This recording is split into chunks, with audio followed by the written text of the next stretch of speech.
to a fabulous City Council work session. This evening, we're going to be reviewing the transportation system plan and getting an update on that. And I'll turn that over to Eileen. Great, and I'm going to turn it right over to Don Hardy, and he can introduce our guests tonight.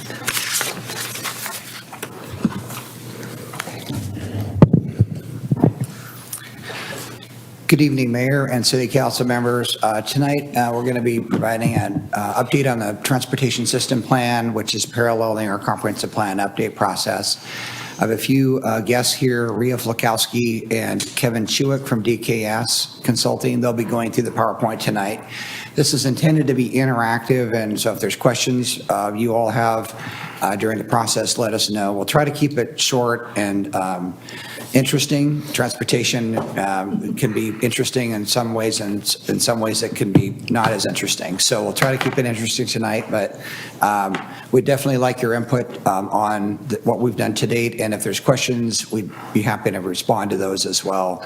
If there's some context, we can provide that during the presentation or at the end of the presentation on the next steps that are involved here. But this is just another way of keeping the council informed as we move forward with this process and moving through the fall, winter, and into next year. So with that, I'm going to bring Rhea and Kevin up.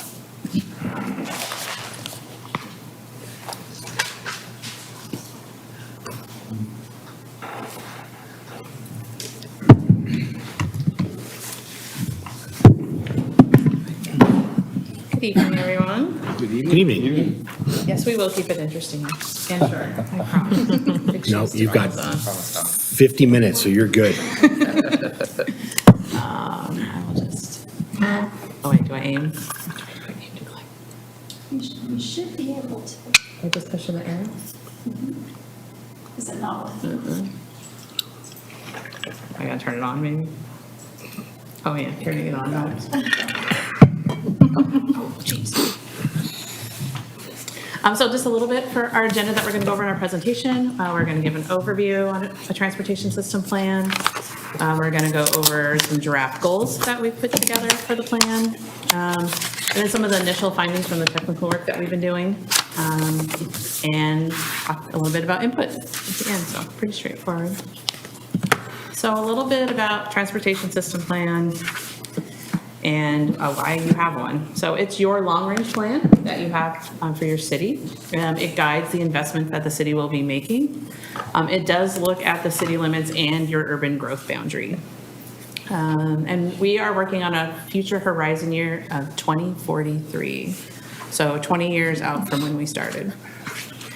It is based on the city's transportation needs, the opportunities that we have, and then we work through available funding for transportation. We will go through some technical system evaluation, and then we'll also be talking a lot about community and stakeholder input into the decisions that we make. And it's really a document that's used for strategic decisions in the future about how you invest your money in your transportation system. And it's really a nice framework to help you then go out and find certain types of funding that are available, like grants. And then the little graphic kind of to the right, just kind of an overview of transportation system plans in Oregon. They are required based on the state's transportation planning rule. And there's specific elements that we have to have in the document based on those rules. So it includes an understanding of your existing multimodal transportation system. And I don't want to sound jargony, so multimodal is walking, biking, transit, motor vehicles, freight, basically how everyone gets around your community. Sorry, I'm printing. And then we come up with a reasonable estimate of how the city and your surrounding urban growth boundary area might grow. So we look at population and employment over that next 20 years. We also will be evaluating how that expected growth could change what your transportation system is going to need to accommodate that growth. We also work through goals and policies, and we look at transportation system improvements that would be needed to address those multimodal needs. And then at the end, we come up with an ongoing funding that is required, so you know what needs to be built, how things will be maintained, and how those things in your system will be funded. So So any questions on that so far? Just the requirements? Yeah. All right, so a little bit of background about a little more specifically what we're going to do. The TSP is based on what we call a performance-based planning process. We want to make sure that the projects and policies and programs that we're coming up with will be helping you perform through your system. So we start with looking at the vision, the goals, the objectives, and some performance measures. And this includes what do you value in your community? And then how do those values then translate to the transportation system? And then how are we going to measure success? Like, how do we know if we're doing the right thing? And then from that, we move on to looking at what our targets are, where we want to be 20 years, and our priorities. And some of those questions are, what challenges are we facing today with our transportation system? How will the growth that we're anticipating impact those changes? Are they going to make things better, make things worse? And then what type of strategies are we going to use to improve our system that are consistent with those goals and values? So this is a custom plan, just for Canby.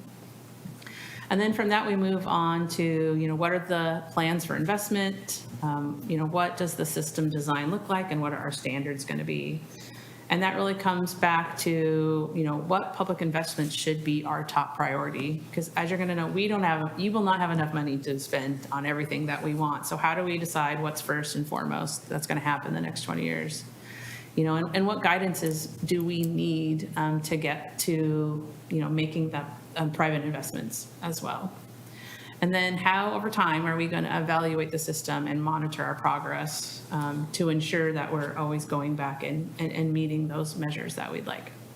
So, any questions on our framework? No? Okay. All right, so key development stages of the TSP. So again, this is kind of high-level framework process. So the first step we do is we say understand. So discussing with the community, what are your values, what are your goals? We evaluate in the past how you have funded your transportation system plan. We also evaluate how is the system doing today, what are the conditions, where are gaps in the system, and then we look at what some future growth trends could be. Where's your population going, households, employment, where will that be? That helps us take a look at that. And then we're always coordinating with state and regional plans.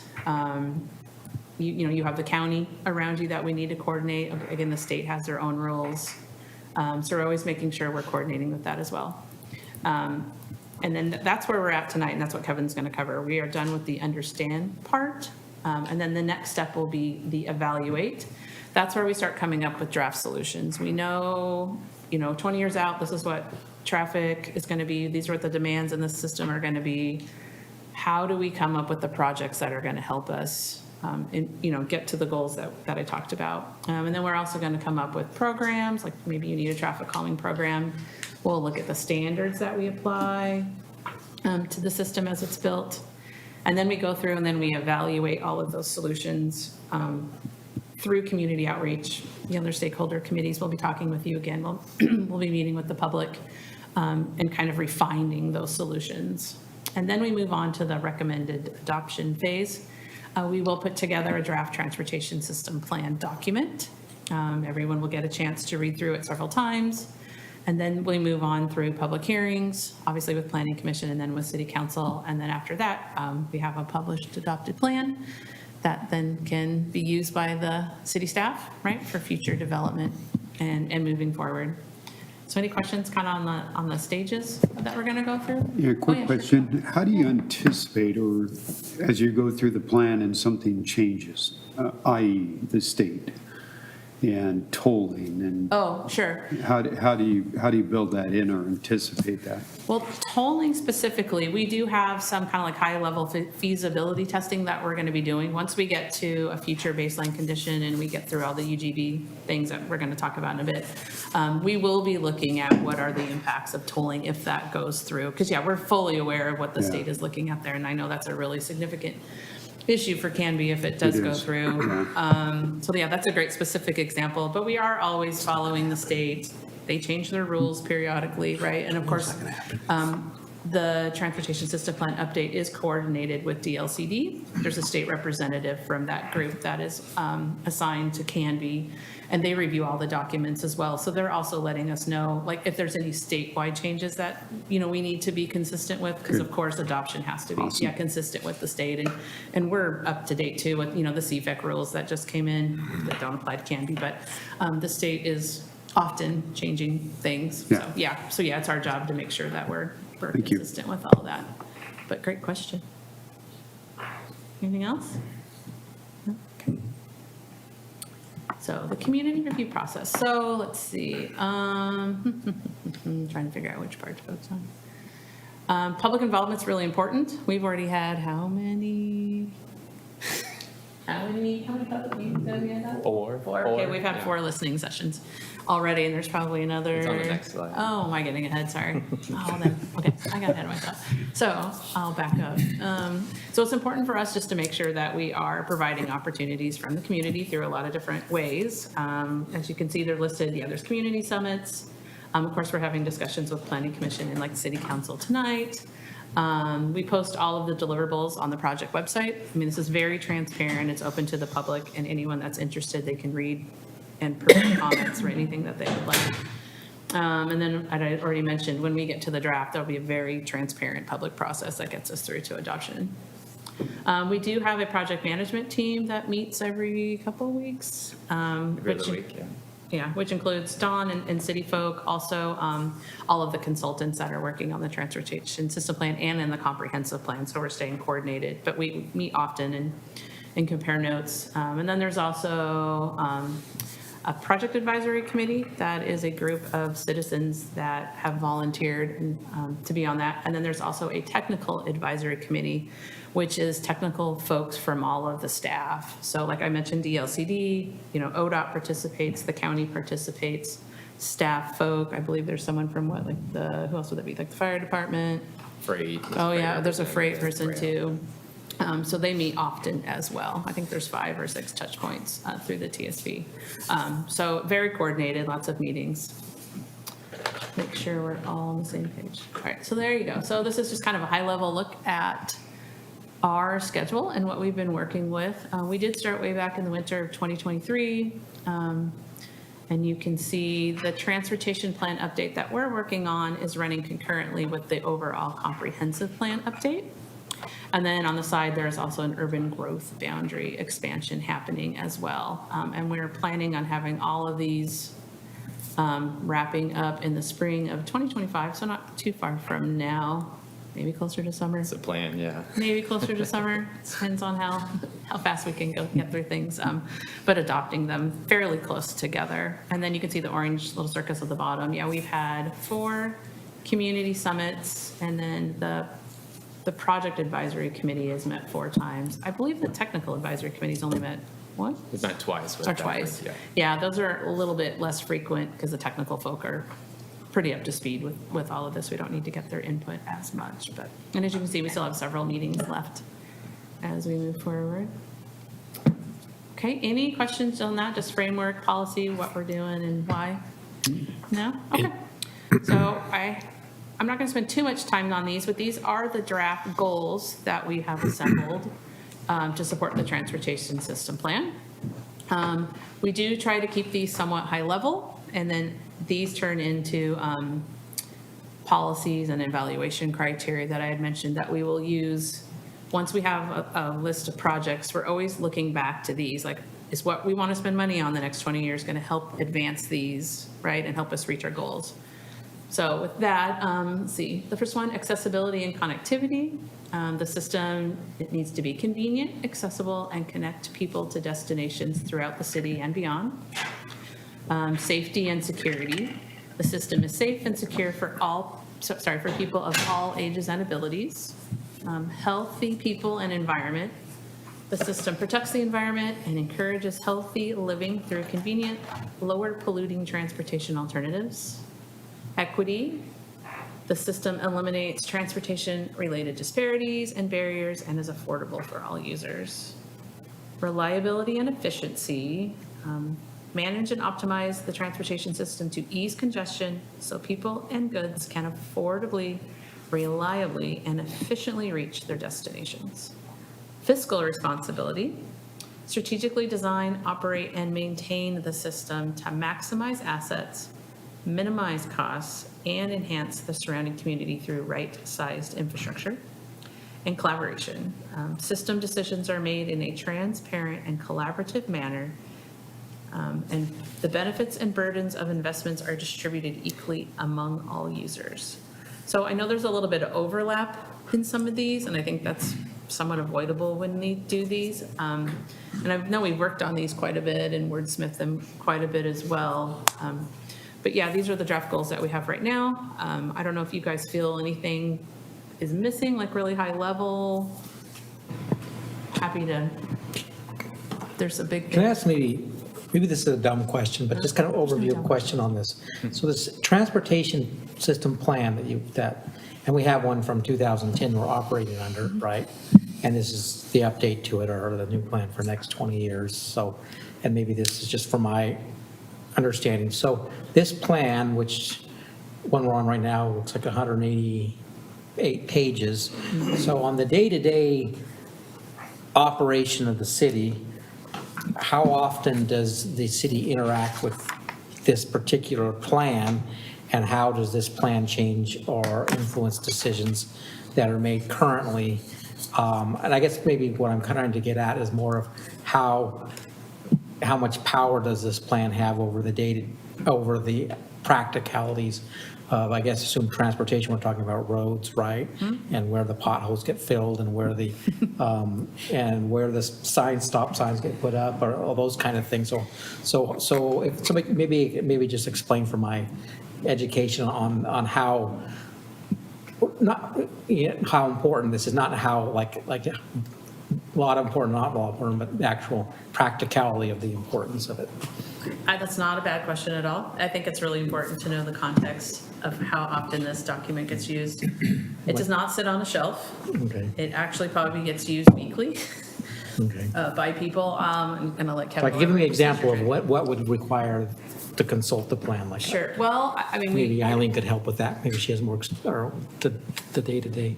it definitely has the standards in it that we apply all the time in development review. I mean, as Kevin reviews, I know, and Dawn knows too. Oh, Dawn's already gonna jump here, but All right. go ahead, Dawn. How often do you? Educate me. To answer your question, it does have definitely some authority in the sense that it is specifically tied into the implementation, which is our code. So on a day-to-day basis, if somebody submits for an application for development review, it's reviewed based on the standards that are established in the transportation system plan and measured to that. So that it does have quite a specific link.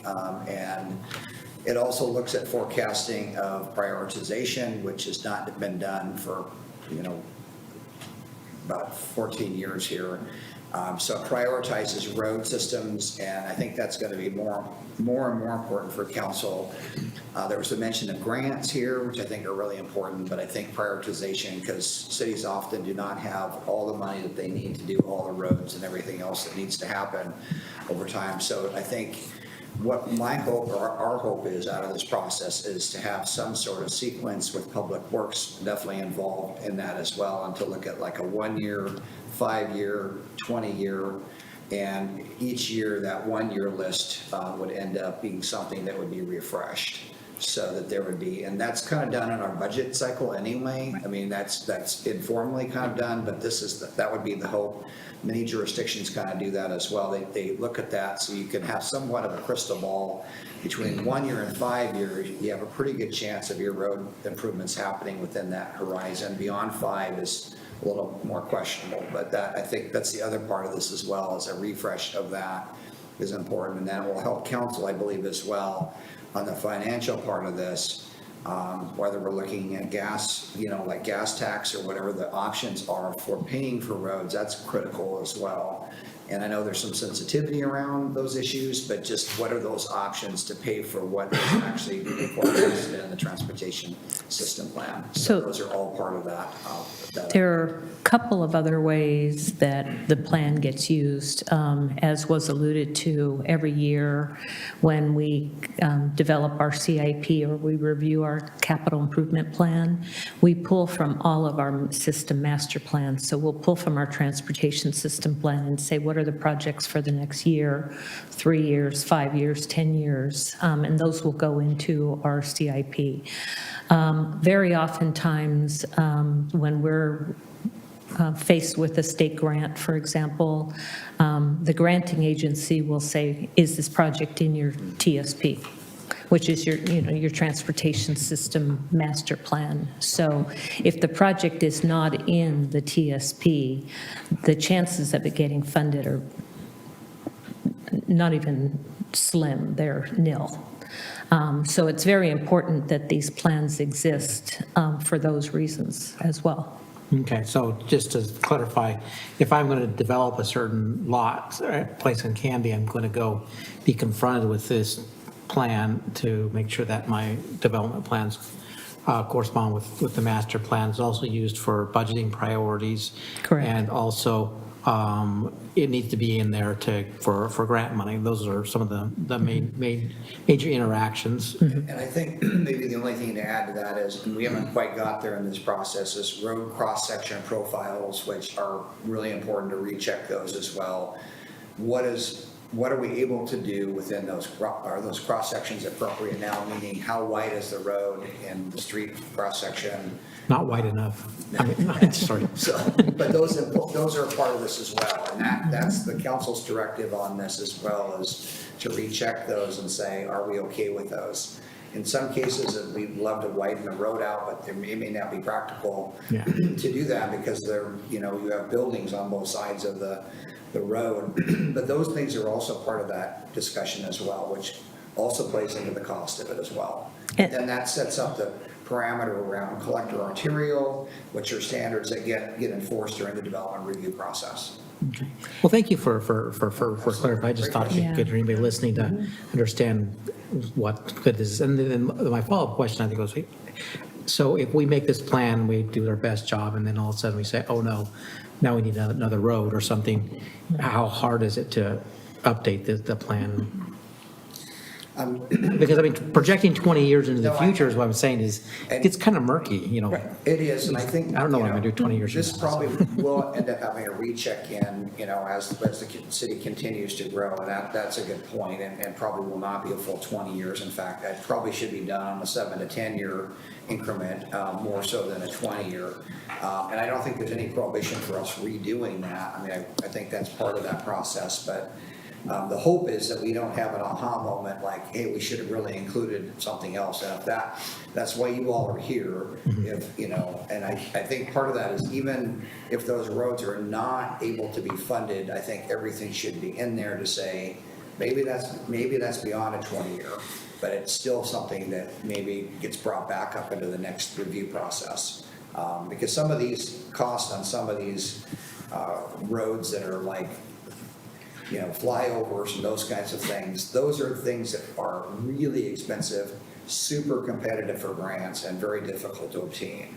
Not to say that we shouldn't put them in the plan, but just being realistic about what that is, because, and also prioritization so that we're not throwing all the money at one project, but rather trying to address the entire city.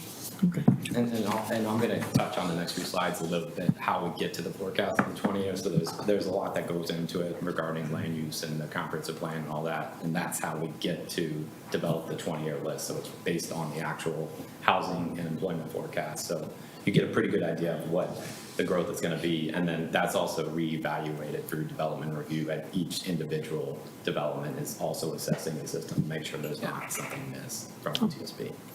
And I just want to piggyback, Don, I think you had said it about looking ahead, and it's one of those things where just, it's best that if we're thinking about it, or we think it's a good idea, put it in the plan. Because it can always not be something that actually comes to fruition, but it's a lot easier to address it or go after it from a planning perspective if it's in the plan. So whatever that might be, and I mean, you bring up the flyway, which has been in our TSP for a long time, and we've talked about it often, but still has yet to be something that comes to fruition, but it's still in the plan. So I think it's something that is, the conversation in the community is happening, and what we're having up here as we look at the transportation piece, where do we think roads are going to go, and where do we want, is there something, around Canby other than 99E through town? Like, what are those kind of almost grand ideas that maybe they come to fruition, maybe they don't? And one more point, not to belabor this too much, but it gets touched on less so. The master plans are typically done, especially for the capital improvement planning, but they can also substantiate what happens on your operational side of your budget as well, or of your system, your transportation system. So in addition to updating this transportation system plan, we're doing our street maintenance fee task force. So that plan can begin to identify what level of maintenance activities you want on your system as well. So there is that connection as well, so. Yes, Councilor Patton.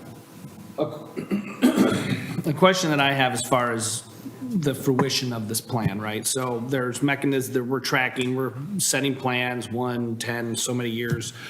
These are the things we're accomplishing. Is there a mechanism built into this plan where, like a report card at the end of every year of this is what we plan to do, this is how it aligned with the plan, and this is what we did or did not accomplish, so that at the end of the plan, we can say, okay, we built this plan out for 20 years, and we planned all these things, and this is how close we came to all these things, to help provide guidance for the plan that would be put out for 2043 to 2063.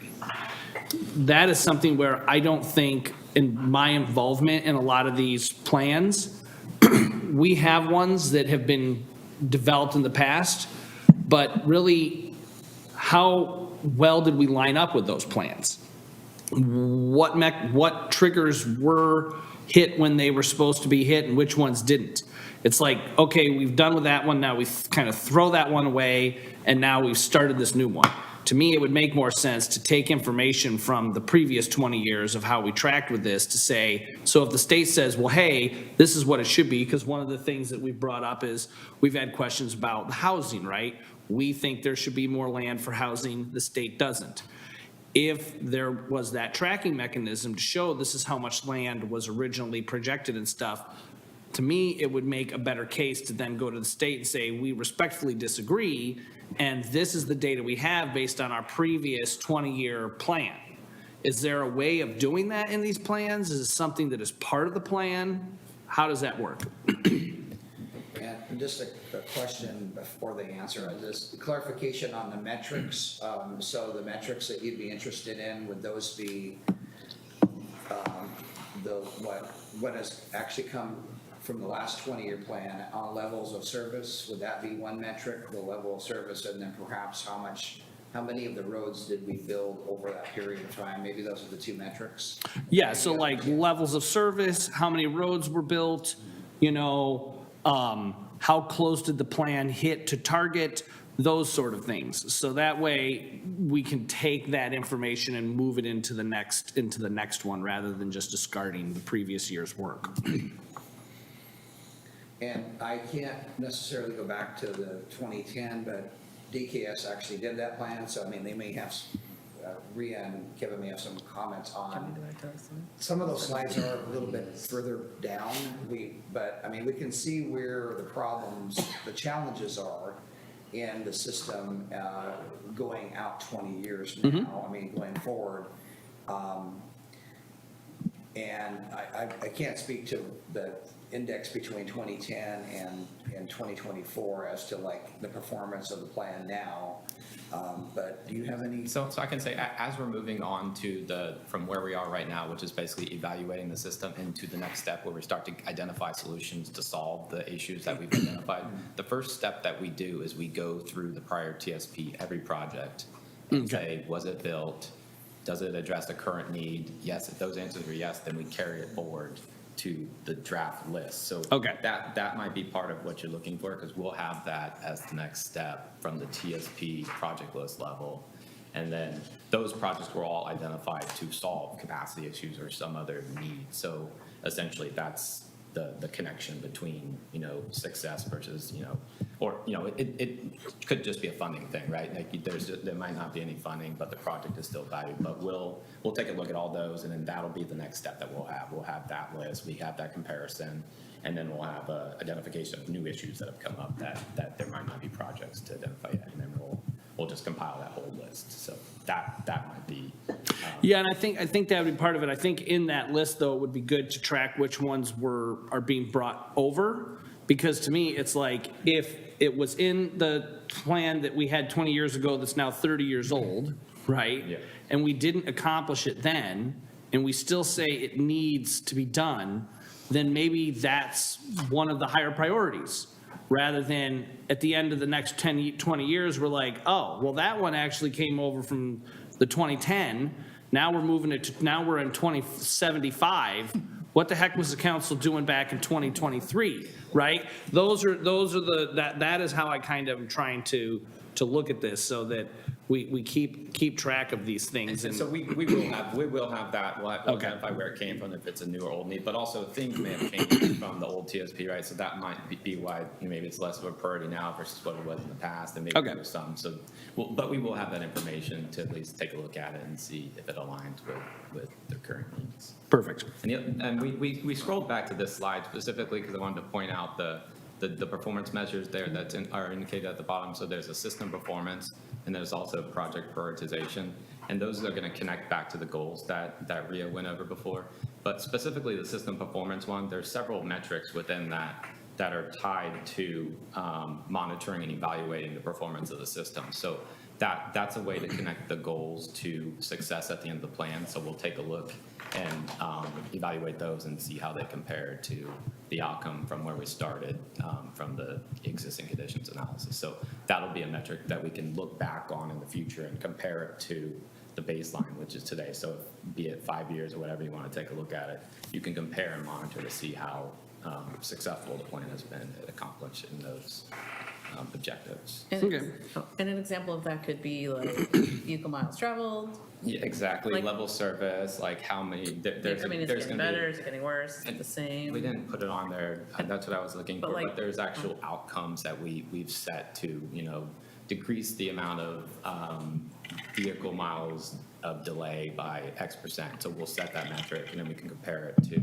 so we have a baseline, we'll have a future 2040 based upon the outcome of the plan, and then in 5 years, you can do a similar update to kind of compare how that, what the trajectory of the, from where you started is based upon what you've done in your plan. So maybe you built some projects and it's reduced delay and you're showing a positive outcome. So that's what that process will, and information will provide. Okay. Yeah, and we try to have some of those performance measures for each goal, like reduce fatal and serious collisions. We had, I'm making this up, 20 this year. We think with our projects, we'll be able to reduce it on an annual basis to be 15. Okay. Right, so we are trying to make sure that all of the goals are being advanced and that there are measures that are tied to each one. Okay. I mean, I guess it's up on the city, once it's adopted, to then go and give yourself a report card Yeah. annually to see how you're doing. And I think on the construction piece, I think that clearly will be something that, and that's kind of ongoing to some degree, because some projects are not fully funded, or they're started and they go over several years, but I think that's probably in process already. But I think the other pieces, as we get into those with the detail and the information later, when we come back to you all, that will be important as a discussion point for you to understand that better. Okay. Good question. Anything else on the goals? No? Okay. Ollie? So now we are going to go over some of the initial technical findings that we alluded to in the slides that led up to this. So how do we get there? So we first started off by looking at the travel demand characteristics of the city today. So the number of people and the distances they travel is important for assessing how well the facilities work today and address the needs of those users. So as you know, much of the traffic in the city's UGB is related to employment, and most of those people travel during the congested weekday peak periods, which are in the morning and the evening, where most of those people are traveling to and from work. So based upon that information, most of the people in the city commute to work outside of the UGB, so 85% of residents, that's quite a bit of people. Likewise, the jobs within the UGB are filled mostly by people that live outside of the city, live elsewhere, so they're commuting into the city. Of those people commuting, a vast majority of them are using single occupant vehicles. You can see over 70%. Likewise, there's 7% people carpooling and about 10% of people either using transit, walking, or biking to their place of employment in the city. Next slide.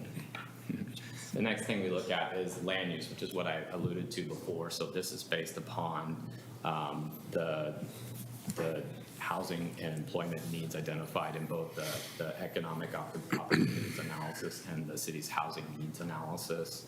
So we take that existing land use and the UGB and we distribute it based upon an inventory of existing uses. So we assume where those people are living, where the jobs are located. For the future 2043 land use projections, we distribute that based upon the build out of vacant and undeveloped lands using comprehensive plan zoning. So the next slide is going to show where the assumed household growth is occurring. You can see the darker shades is where more growth is expected to occur from the household perspective, which is largely obviously on the outskirts of the city UGB currently. This represents a 32% increase from 2023 conditions. And again, based upon the housing needs analysis here. The next one, this is the employment.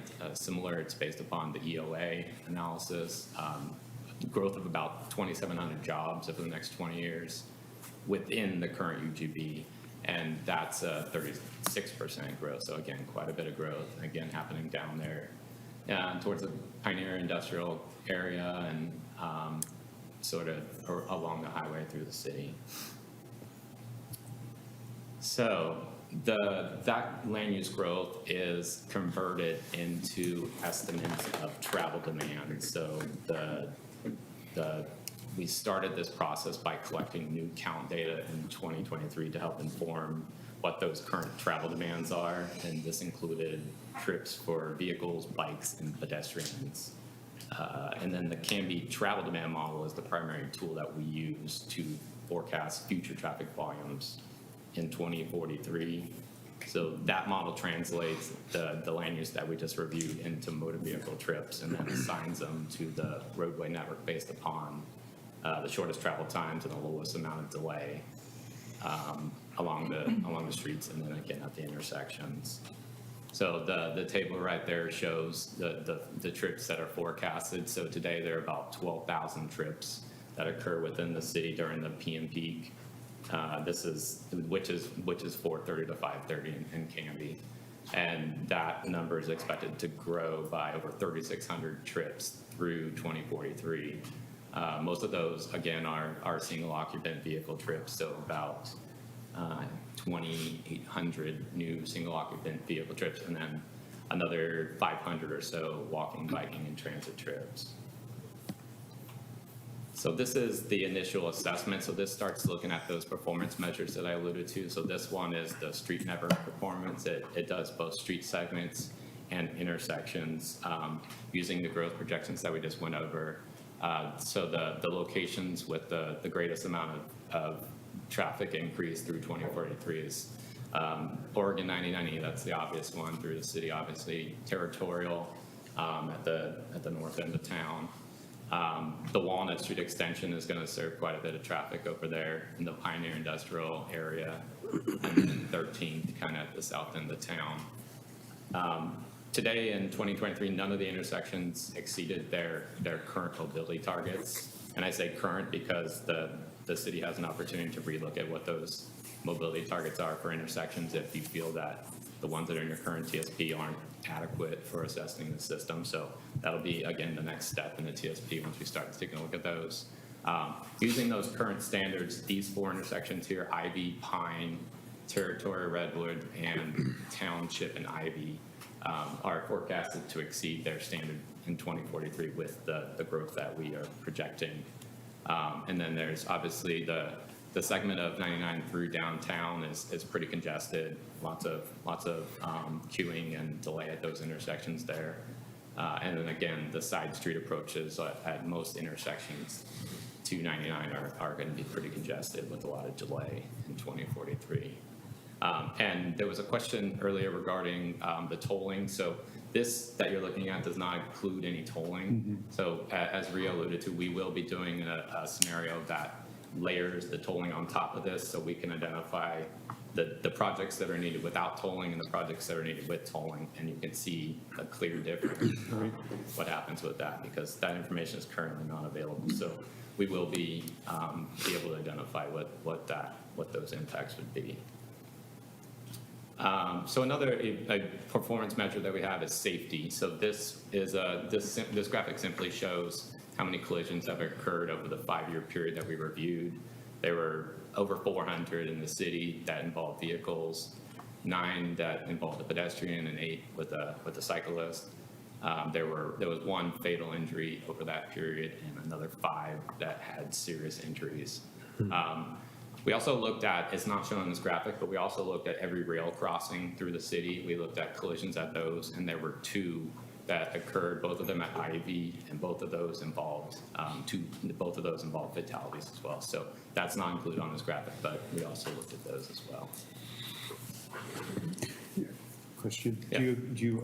how often do you update that in regards to rail crossings? Because we've had, What was the question? yeah, how often do you update that? Or has it been updated? Because on rail crossings, we've had more than that. So it was over the period, and I don't have the 5 years that we reviewed, but it could just be out of the range.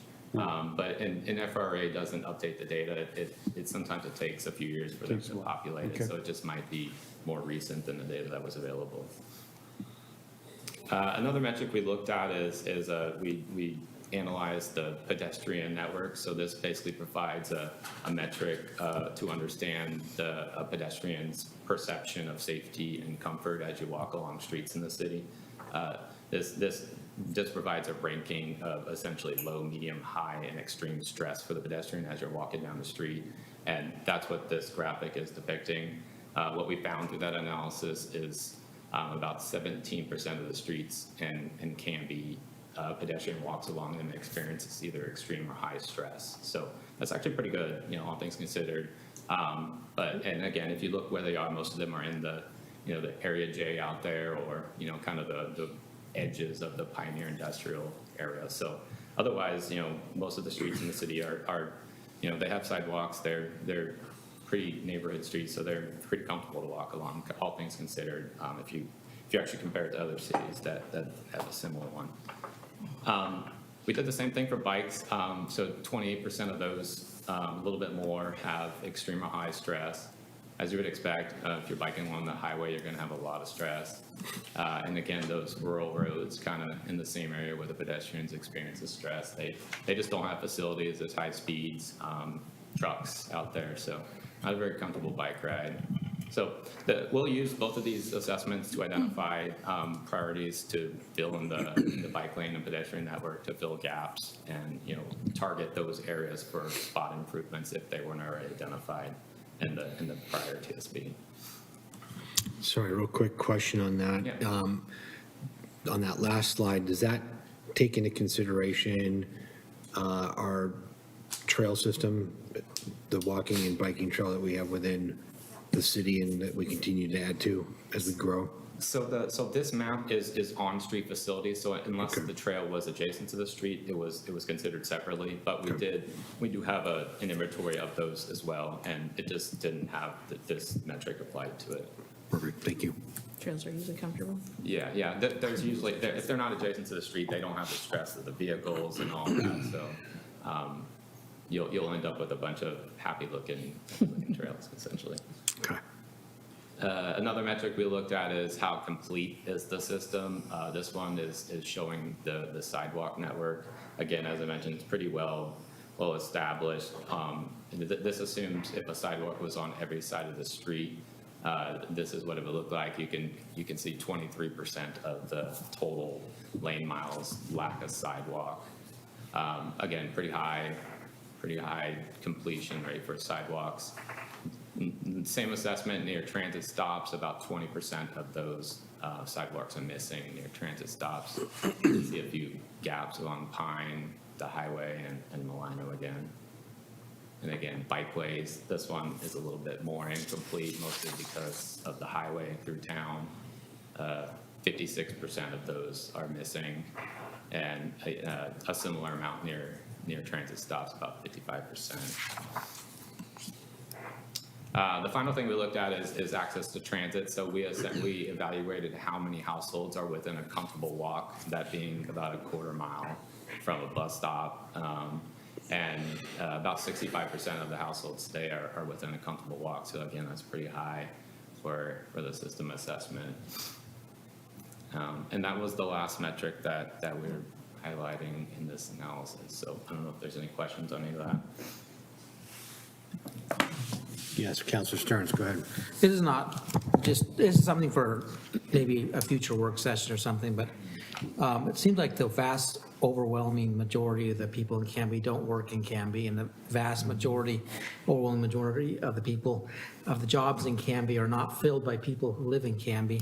And I've just thought that might be something that deserves a little bit further discussion on maybe why and what can be done to maybe, it sounds like, yeah, if there's jobs in Canby, why aren't Canby people going to those jobs? And if there's affordable housing.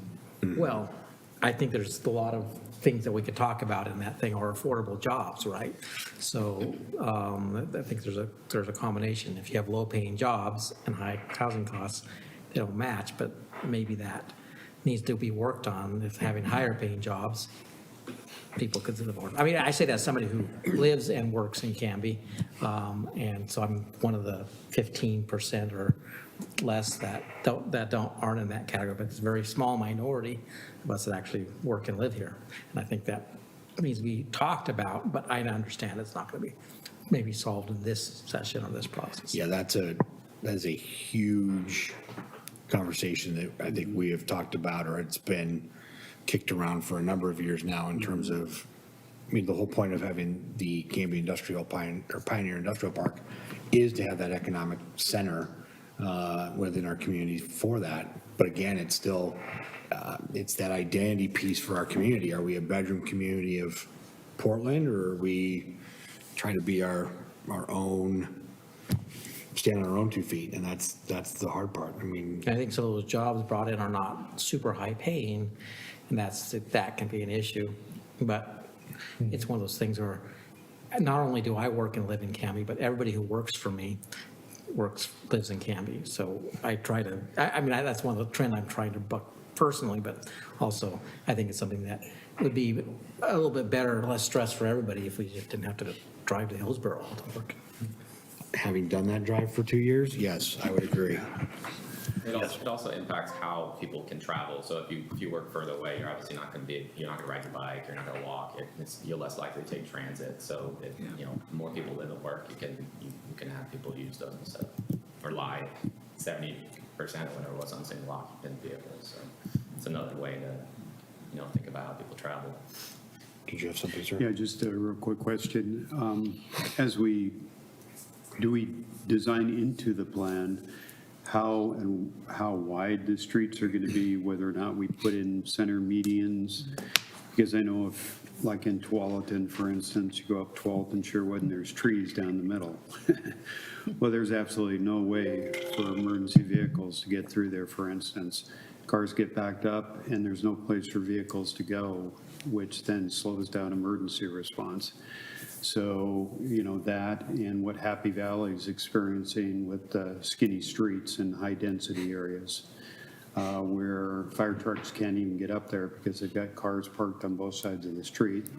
We've identified a priority as safety, and Canby's always prided itself in police and fire response, into these areas. So I think we really need to give that some serious consideration when we look at the high-density housing, and making sure that we maintain wider streets and no center medians and things like that that are going to preclude cars from being able to move over and stuff too.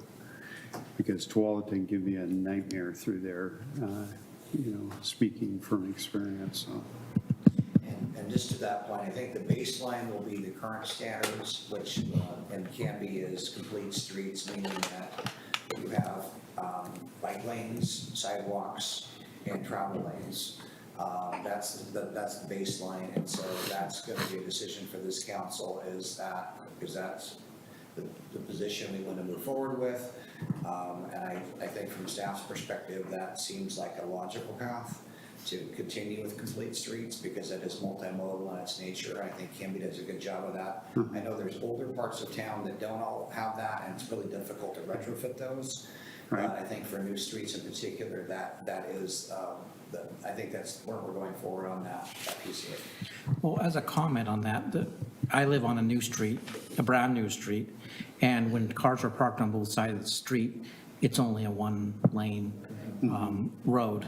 And same thing with Maple. Whenever the fairs are down there, Maple turns into a one-lane road. You can't pass, cars can't pass each other without one pulling over. When there's no cars on the street, then it becomes a two-lane road. And I think some of that may be due to the fact that the lots may be a little bit too small because there's not parking in the house, so they have to go on the street. And you can kind of say, well, they shouldn't have extra cars, but if we're all going to work in Hillsborough, then we got to have extra cars, And I just wanted to touch on, Councilor Stearns, your comment earlier. You will all be seeing housing efficiency measures and housing production strategies. Speaking of housing, and those are coming in November to you all, hopefully for adoption. So that gets into this job housing balance issue a bit.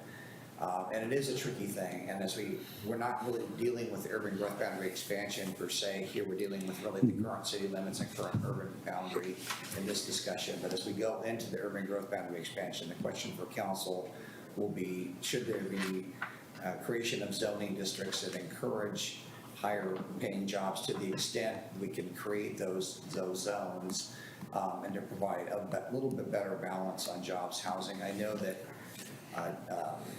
J.D. Stickle and I have met with a bunch of industrial employers in the city, and they all said the same thing, that their employees would love to live here, but they could not afford to live here. So the housing product types need to change to make that more available. Again, livability, all those things that are continuously important, but that is a really critical piece, is that we allow that variety so people can have that option of living and working in the same community. At the same time, we need to be marketing higher paying employers to the extent we can control that. It's a market-based system, which makes it difficult, but to the extent we can control that, those both are in play here, which I think would make that balance a little bit better so people are not traveling as much, and that actually would help our system as well. So before we wrap up, a question, and I think Maura, maybe an input from the council. There's been a number of community meetings, and I think some of that data is probably collected here.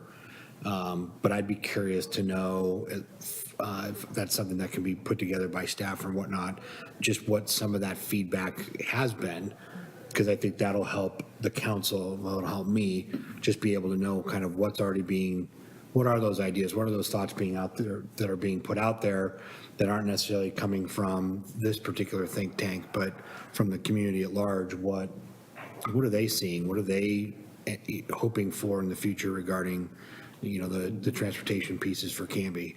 So that we can just kind of start noodling that. I don't know, council thought on, Yep. Yep. Works for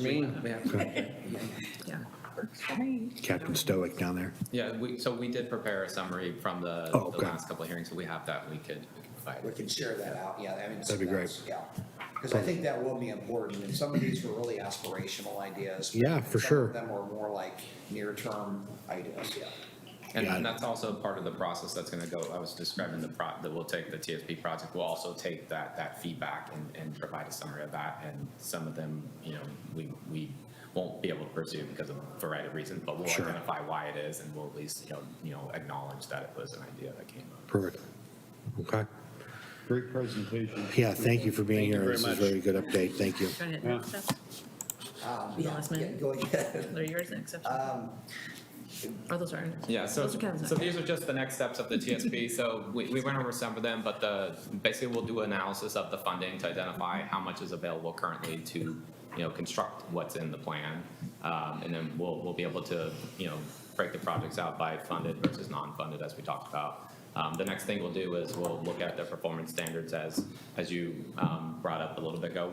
We'll take a look at them, make sure they still work for us today. And if they don't, we can modify them to make sure they meet the needs of the city in the future. And then finally, what all this is leading to is a set of projects and programs that'll address all these needs, and it'll be a new list of priorities over the next 20 years. So lots of stuff coming up. For sure. Well, Excellent. thank you. Great presentation. Appreciate it. Thank you very much. I will call an end to our work session, and we'll convene the city council meeting here in about 5 minutes. Recording stopped.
Good evening, Canby. Welcome to the September 18th, 2024 regular city council meeting. If you'll please stand for the invocation and then the pledge of allegiance.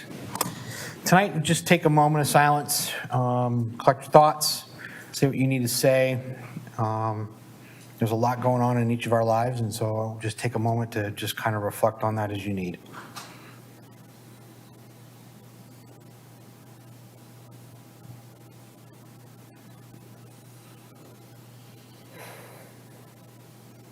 Thank you. I pledge allegiance to the flag of the United States of America and to the republic for which it stands, one nation, under God, indivisible, with liberty and justice for all. Thank you very much. So for those of you that are just joining us, we had started our evening at around 6 with a work session about getting an update on our transportation system planning that's going on right now, that's coinciding with our comprehensive development plan. So there's a lot coming up in terms of looking at planning and growth for the city of Canby. So please grab one of us, grab a city member, or follow the website and stay tuned to what's going on and be a part of the conversation. There's nothing worse than reacting to a huge 20-year plan after it's done. So please get engaged as much as possible.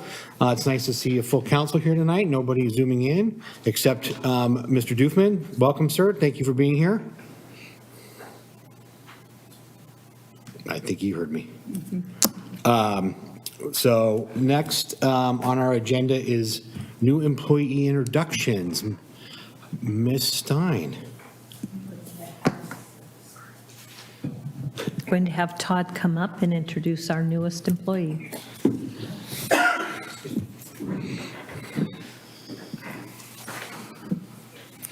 Hello, everybody.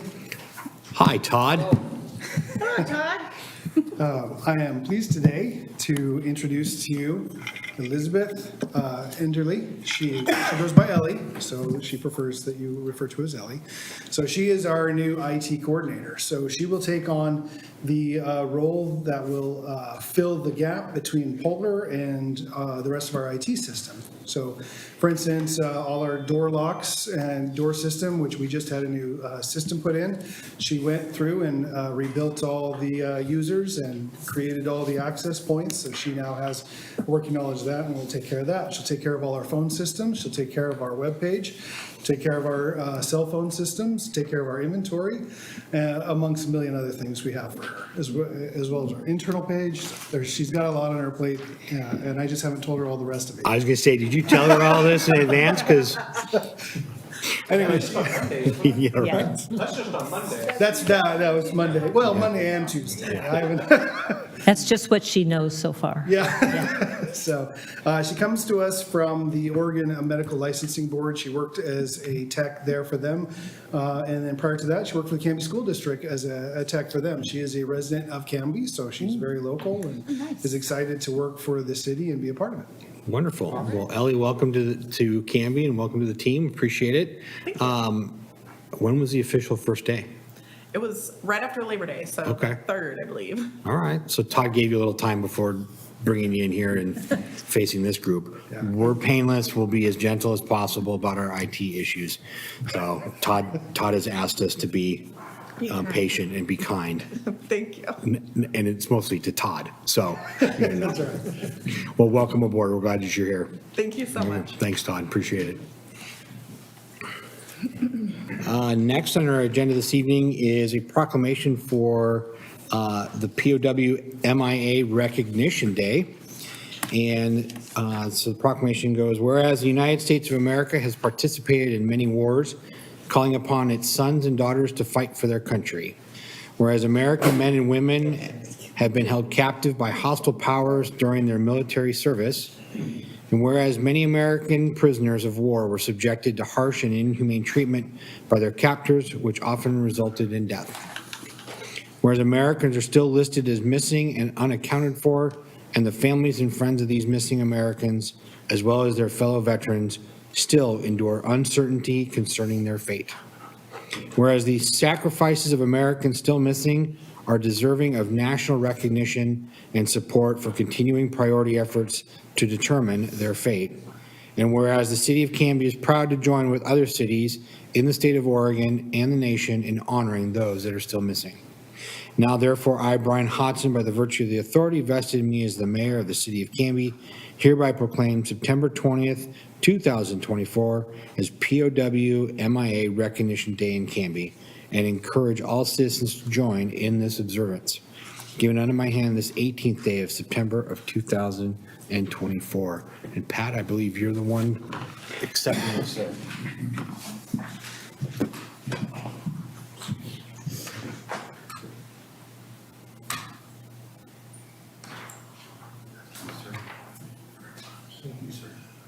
Thank you for stealing my speech. No, I don't have to say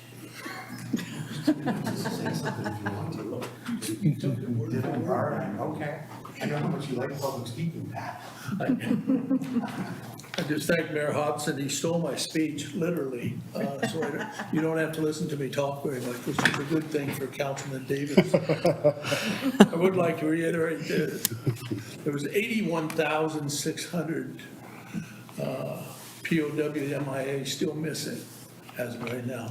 The bulk of that is from World War II, about 72,000 from there, 7,500 from the Korean War, about 1,600 from Vietnam, and there's about 150, 175 people of the wars from Vietnam forward. So fortunately, they didn't have very many, but, and out of all that, there's still only one woman left unaccounted for that has been probably since about 1971. So, but all the rest that were POWs or MIA have been accounted as far as women are concerned. So, but, thanks again, Mayor.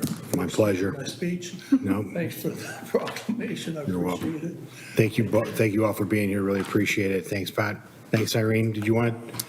Your Honor, I'd like to present our auxiliary president, Mr. Larry Horn, who has a POW MIA envelope for the council and you.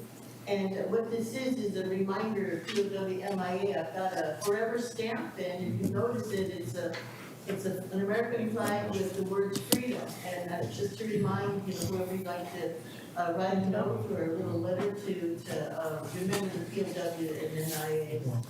We were very fortunate that Warren Newsom, that the memorial is honoring, his remains were found in 2016, which was unbelievable, because in 2011 is when we dedicated the memorial, and we found that the rest of his crew, they only found one member, and then the other three were not found until 2016. So they were able to put all four to be buried together at Arlington. So when we found out, it was like, oh wow, they all came home. So thank you for allowing us to remember them and not forget. Thank you. Thank you, Irene. Appreciate it. Okay. Next on our agenda this evening is citizen input and community announcements. This is an opportunity for audience members and citizens to address the council on items that are not on the agenda. If you are attending in person, please go out to the podium there, fill out one of these lovely yellow cards, make sure that our city recorder has it, and then we will make sure you are given your 3 minutes to speak. If you'd like to speak virtually, please contact the deputy city recorder by 4 p.m. on the days of our city council meetings with your name, the topic you'd like to speak on, and your contact information. So tonight, right now, it looks like I only have one yellow card, and it's Mr. Steve Gutierrez wants to talk about his neighborhood. Good evening, sir. Good evening. So I prepared a little speech, and would just really like to get your attention on the matter because it's gone on far too long. Good evening, City Administrator Stein, Mayor Hodson, City Council members, and guests. My name is Steve Gutierrez, and I've lived in my Canby home for 54 years. My parents purchased their new home in July of 1970. I purchased it from my dad in 2004. Over the decades, 4 different families have lived in the neighboring property to my east. Most current residents have been our neighbors more than 20 years. In November of '22, my neighbors suffered a devastating home fire, making their home uninhabitable. The home was virtually destroyed, leaving just exterior walls and a huge hole burnt through the roof of the back half of the house. Thankfully, no one was in the home at the time of the fire, and there was no loss of life. The night of the fire, a remediation company arrived and boarded up multiple windows. They have never returned. However, their sign remains posted on the home to this day. Upon contacting the remediation company, I was told there was no further contract or obligation to this property. Since the night of the fire, there's been little to no activity at the property. The plywood remains on the windows. The gaping hole in the roof remains uncovered to Oregon weather. The home is being engulfed by overgrown trees, blackberries, noxious weeds, all of which are encroaching on my property and the neighbor's property. The stench of the burnt building materials has since disappeared. In addition, we've seen an increase in rodent wildlife activity coming from and on the property itself. Rats, skunks, feral cats, and raccoons. This November, the property next door will have been abandoned for 2 years. The property owner to the east of the burnt home and I have spent significant time and money to keep the overgrown foliage from the property between us from taking over our yards. My neighbor, in fact, pays a landscaper to access the abandoned property on his side via a ladder to maintain a barrier strip between his property and the abandoned property in fear of fire. As my wife and I went through the night of the fire, because we have their overgrown trees over the top of our roof line. I have contacted Canby Police Code Enforcement, Canby Fire Department, Clackamas County Building Inspector Department, the City Administrator Stein, to find a resolution to the situation, but to no avail, and sometimes with zero follow-up. Not even a courtesy call. Nothing. I wish no ill will towards my neighbor. I wish no fines or penalties. I only wish for resolution to my declining home value and the neighborhood's potential exposure to hazardous chemicals, including carcinogens, whenever you have burnt material. This is a known issue. Back in the 80s, when they're talking about cholesterol, we were worried about burnt hot dogs. Hot dogs had some level of carcinogen.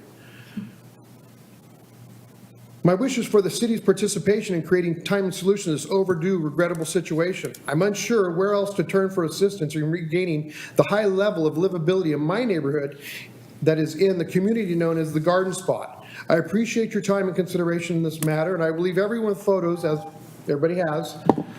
And I want to ask one final question. Who among you would turn blind eye to this half-burnt house that's been abandoned next to our house for more than 2 years?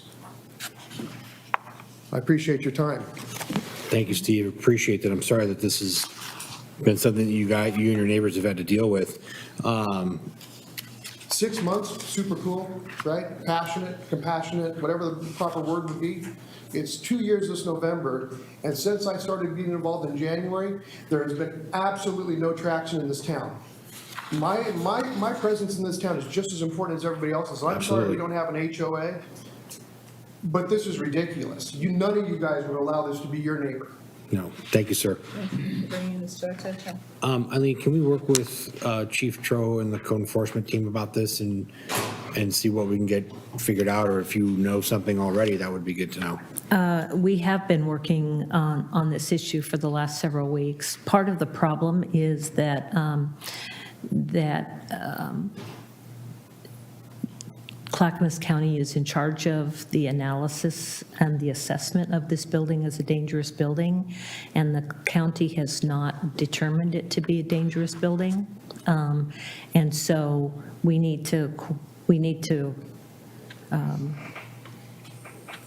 get to the bottom of why Clackamas County has not identified it as a dangerous building. So we are working on it. Chief knows, I know, Mr. Doofman has been working on it as well. As a matter of fact, we just received a letter today from David responding to this issue. But the bottom line is that the Clackamas County is responsible for determining it, and they have not labeled it as a dangerous building, so it's kind of tying our hands a little bit. So it's kind of been caught up in a little bit of a quagmire, but we will get to it. So there's been did he say 2-year endeavor on this? I have been working with Mr. Gutierrez probably about over the last month or so, so I'm not, Okay. It's been 2 years. yeah, Is that what he's, okay. yeah. I drive by this house twice a week. It's been a nightmare for at least that. And it just baffles my mind why, this is our town, our house, and we have to, let's light a fire under somebody's butt at Clackamas County. My question is, why is the county stepping in whenever it's clearly within the city? Because in our code, it's the building official is the one that deems it dangerous or not, and we contract out to Clackamas County. We don't have the building official to sign off on that. This is just to add, this is a very unique situation. There's a lot of moving parts on this, and we are looking at some avenues. We've been working with David on this situation. And the property owners Yeah. part in this? The property owner is part of this, yes. And they've been notified of? Oh, yeah, they've been notified, and they're very well aware of the And are situation. they actively that participating, situation, the owners are in a unique position also. Yeah, Did who the they- owners So are. Okay. so just to move this on, it sounds like there are some greater details here that maybe not are appropriate for community consumption, and therefore, we are on it, we are working on it, and if there are county commissioners that I need to talk to, please let me know. Will do. Because I will gladly lean on them Yeah, to not do. quite there yet, but we may get there. Okay. Counselor Patton? So I know, and the only reason, oh, wait, hold on a second. There you go. So when I'm on my way to the Tiki Bar up in Portland, I pass the old fireplace building, and it's been a constant blight there in Northeast Portland? Yeah, the old Yeah. furniture place there. And I've been following that building and stuff, and they were talking about how the city put a lien on it, and then after the lien, and then they condemned it, and now, they're doing their thing. Do we have a mechanism in our city codes and stuff to be able to do a similar process where if there's a property like that and it's deemed unsafe, then the city puts a lien on it, and after a while, when there's so much buildup, then the city essentially takes control of it and deals with it? Yes, and that's where if it's deemed a dangerous building by the building official. Okay. So that's where we're stuck Has a to little happen bit. first. Yes. So we have that mechanism Yes. in place to But do all that has that? to happen first. Okay, I just wasn't sure if because we're missing other parts of things like that the big cities, quote unquote, have, and I wasn't sure if we were missing that mechanism. Yeah. Okay, great. Did you have something, sir? I know too much about it, I would say. Yeah. Okay. Chief Tro, thank you for Unique. stepping in and providing that as well. Okay. So, will we make sure, please, to follow up with Mr. Gutierrez about our conversation tonight and give him an update on that? Just want to make sure that that is occurring for him as well. Probably might be in our best interest to let them know that a little more than we're working on it. Sure. Yeah. Well, it sounds like he's been involved from day one regarding this, so he's probably more informed of the details than what we are. So, but yes, thank you, Chief Tro, appreciate it. Thank you, Eileen. Mayor, on that, just one comment is the fire department does have a sign that's going to be posted on is unsafe to enter. So we will not fight a fire in that house because it's structurally unsafe for us to go in at this point. And we've made attempts to get a building official out there and they've refused to come out. Refused. I have a hard time with that word. They declined coming out. They said they looked at it one time. And we asked them to come out and look again because they were not able to see the back of the house and the structural damage that was done to the house. So we went in there and took video of it and encouraged them to come out and walk in there and see it. And they did not show up to want to see it. They said that they already looked at it. So the fire department does have a mechanism of posting it unsafe to enter. And we're doing that. And we put that into CAD so our firefighters will not go in there. Do we know if the utilities have been disconnected from it? Okay. I mean, I highly doubt that burned out buildings are like fine wine, that they only get better with age. So, it's better to get this moving.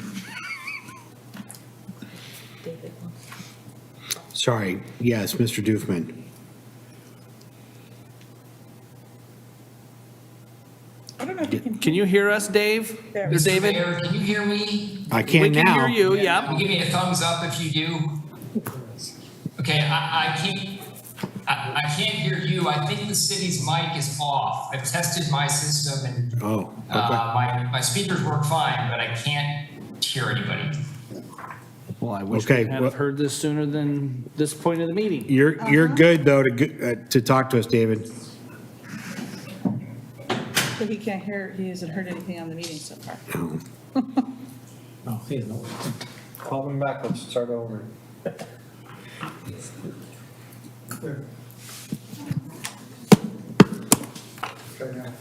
Can you hear us now? Yes, we can. Okay. Yes, I can. Thank you. All right, good. So you missed that whole conversation regarding the burned down house on Northwest I 6th? certainly did. Yeah, Okay. I sent a couple chats in the text, but yeah, I did not hear any of it. I'm Okay. sorry. Well, then we won't put you on the spot regarding that for right now. It sounds like you and Eileen and the appropriate team members are all working on that, so we'll go from there. We are. Okay. Anything else on this topic? No? Okay. We'll move into the consent agenda.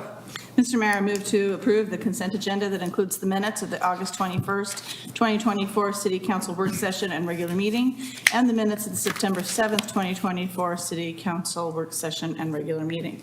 Thank you. Motion's been made by Councilor Prince. I just noticed something, though. The meeting was actually on the 4th, not the 7th.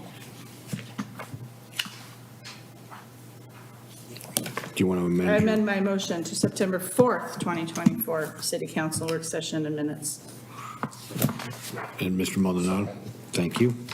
Motion's been made by Council President Hensley and seconded by Councilor Maldonado to approve the consent agenda, which include the approval of the August 21st, 2024 City Council work session and regular meeting minutes, and approval of the as amended September 4th, 2024 City Council work session and regular meeting minutes. Any discussion or comment? All those in favor? Aye. Anyone opposed? That passes 6-0. Next on our agenda this evening is ordinances and resolutions. We're going to consider resolution number 1420, a resolution adopting the City of Canby Emergency Operations Plan, and repealing resolution number 1125. And it looks like it's Chief Tro and Associates. Yes. Good evening. Good evening, Mayor and Council. So, yes, in front of you is Resolution 1420, which will be adoption of the new revised, updated Canby Emergency Operation Plan. I want to introduce you to our team members here from AC Disaster Consulting. We have Andrew Phelps and Rebecca Monin. And do we have anybody online or no? No, okay. There may have been somebody online joining us from their team, but they live in the East Coast, so it's getting a little late for them. So, they're going to do a quick presentation and overview of the EOP, but before they start, I just want to give you a little background about the EOP. So our last EOP that was adopted by the City Council was in 2012, so about 12 years ago. Last year, we decided it was probably time to update that plan. We used ARPA funds to be able to choose a consultant. We put out an RFP, we ended up getting 12 proposals, which was a lot. And Councilor Davis was on the committee to evaluate those proposals and a few other people. And we did some interviews, and AC Disaster Consulting was selected. And it was a very competitive group, so and we've been happy with the work they've done. So I'm going to turn it over to them. They're going to give a brief overview, and I'll say a couple things after. Thank you, Chief Tro. City Administrator Stein, Mayor Hodson, Council President Hensley, and members of the council, thank you so much for the opportunity to be here today. My name is Andrew Phelps. If you want to move to the next slide, please. I serve as the Chief Operating You actually have the clicker down there. Clicker right there. Look at that. Well, then we can drive ourselves. You don't mind driving? Okay. They might have turned it back off. It's a good question. We're really great at emergencies, IT, not so much. There you There we go. go, you got it. Too many. All right. My name is Andrew Phelps. I serve as the Chief Operating Officer for AC Disaster Consulting, or ACDC for short, because we rock. And former Emergency Management Director for the state of Oregon. I served in that position for 8 years. And more importantly, I'm an Oregonian and raised 2 kids here in Clackamas County. So it was really a great thrill and pleasure to be able to help our neighboring city here in Canby develop this update to their emergency operations plan. I am joined by Rebecca Mannon, our senior planning consultant. Rebecca? I'm Rebecca Mognon. I am a senior planning consultant at AC Disaster Consulting. I have the privilege and honor to come into your community, peer into the intricacies on how you guys operate, and really drive some conversations around that, and I'm really appreciative of that. Thank you. So a couple of things we just want to cover on the agenda. We'll go through a brief overview of the scope of work. I'm going to move to the next slide. The process that we followed to align this plan with county, state, and federal emergency plans. And then the purpose and benefits of having an emergency operations plan for a city like Canby. We also want to make sure we leave plenty of time for your questions when we wrap up. Rebecca? Yeah, so the emergency operations plan update encompassed an update to the basic plan and to all of its correlating annexes. We started that process by taking in doing an in-depth review of the published 2012 version of it. And then the surrounding areas, we referenced them to see their hazards and what they are taking into account for the surrounding areas as well. We also did an in-depth review of the county and state emergency operations plans, at which point we were able to identify the areas within the basic plan that we needed to update, along with the establishment of 15 emergency support functions in alignment with the National Incident Management System. We were able to identify some additional support functions that your city has the capacity to do, and we built out, 8 support annexes for those support functions. And then we were able to build out 7 incident annexes, each one specific to the greatest hazards that your city faces, including natural hazards, biological hazards, man-made hazards, and I'm missing one. Those are the big hazards. Yeah, there is 7 incidents that is covered within those as well. From there, we built out the contents of the emergency operations plan. We were able to conduct one-on-one interviews with many of your staff members from the city and partners to ensure that all perspectives were included, and submitted to the city 2 or 3 times for input, and to make our revisions from there. And we find ourselves here now. The primary updates, I briefly went over it, but the main ones were the contents of the basic plan. And if you see that, that is the first section within the booklet. And then the emergency support functions, those were the ones that we had built out to separate the 15 different ones. So I think it was, Eisenhower who said something like, planning is everything, plans mean nothing. It's really about following that process. The inclusive process that we use to leverage all the brain power, knowledge, experience of the city of Canby is really what drove this planning process for our planning team. We know that bad days happen. The last few years in Oregon, and certainly in Canby and Clackamas County, have been unprecedented. We heard that word occasionally over the last few years, between historic wildfire seasons, record-setting heat, catastrophic snowstorms, the COVID pandemic. We have just been tested here in this community, I know, over and over and over again. This plan helps to ensure that the city of Canby is prepared for, can respond to, recover from, and mitigate against a variety of hazards. Again, whether those hazards are naturally occurring, whether they are human-caused, biological, technological, or what have you. We also want to ensure alignment with neighboring plans. A city like Canby relies on mutual aid from across the state and indeed at times potentially across the country. So having an emergency operation plan that aligns with neighboring cities, with Clackamas County, with the state of Oregon, indeed at the federal level, the federal national response framework and those plans that drive federal action become really, really important when Canby has their worst days. So we wanted to also ensure that this was a forward-looking plan.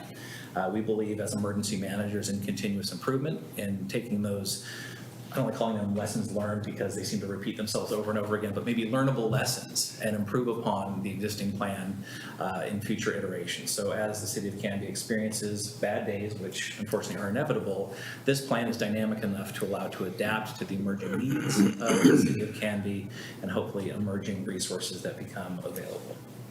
So with that, if there's nothing else from this team, Chief Crow, if you wanted to say anything additional, we're prepared to take whatever questions the council has. Yeah, first, any questions about the plan itself? A few of you have it in front of you. It's very good light reading, or if, some people really love to read this stuff, or it could maybe put you to sleep, but there's some really important stuff in there. And a big thing is, this really is a team effort. There was a lot of people, and I want to specifically acknowledge a few. Besides AC Disaster Consulting, we had city staff work on this, Jerry Nelzine, Eileen Stein, Jamie Stickle. On the group was also from the city was Neil Olson from Public Works. And then, of course, Fire Chief here was there. Matt English also helped out. Canby Utility, Jason Burning was there. Also, Clackamas County Disaster Management Director, Daniel Neibauer. And then we had a lot of other community partners that helped out from Canby Adult Center, Canby Center, Canby School District, Clackamas County Event Center, Chamber of Commerce, some of the churches, Viola Water. So it was truly a group effort, and it's a heavy lift. So it's a lot of work, and we're really happy with the results. So, yeah. So Chief Tro, this is some pretty extensive reading. Yes. It might be a couple cups of coffee to get through. No. So all the other agencies that you mentioned and groups that participated in this, do they also, and I'm sure Canby Fire has a very similar plan, do the other agencies or other groups that were involved have similar plans? And then what is that collaboration? So Canby Fire has something kind of similar. And how's that all fall together in here? Involves everybody in the city. So this is truly a unique thing for our city. I know Canby School District has their emergency operation plans also, but it's a little bit different than ours because ours encompasses the whole city and partnering with, outside agencies and stuff. One of the things that's left for them to do is come in and do a short training session for some of our city staff and stakeholders that were involved in this. So a brief overview of how to use the plan and the plan itself. And then we are working with them for the possibility of them coming up and actually doing a few exercises with us over the next year. So. Okay. Chief Troy, or Chief Davis, did you have something? Sorry, Councilor Davis. Thank you. Did you have something? I just wanted to compliment you for the job that you did on this. It truly was a comprehensive plan that you worked on, and I really feel that, but to answer some of the questions too, is the annexes in the plan address. So if it's a major fire, there's an annex for that. If there's a flood, there's, so the annexes within the plan that she was addressing is how the partner agencies would be involved during a major disaster, so, but it was a great job. Great. Oh, Councilor Stearns, go ahead. Oh, just a question. This is obviously a big read, haven't read all through yet. But is there any plans for community education on what this plan is, or at least the plans that pertain to community members when disaster should strike? Because it always, usually, if you don't know what's going on, you kind of make it up at the moment. And if there's actually something communicated, maybe a condensed version or something, a hour presentation that happens on a regular basis so that members of various communities, parts of the community can be informed on what the plans are. I'm just thinking that would be something that would be important, because it's one thing for me to read it all through and if an emergency happened to me, I'd know what to do, but the more people that know, I think if there's any plans for that. Yeah, I think that's a great idea. I know during the process, we reached out to a lot of community partners and community members to get some input, but that's But to actually, because the thing about emergencies is that if it's drilled into you 100 times, you know what to do. If you spread it once in a newspaper article, it's probably not going to occur to you during an emergency what you're supposed to do.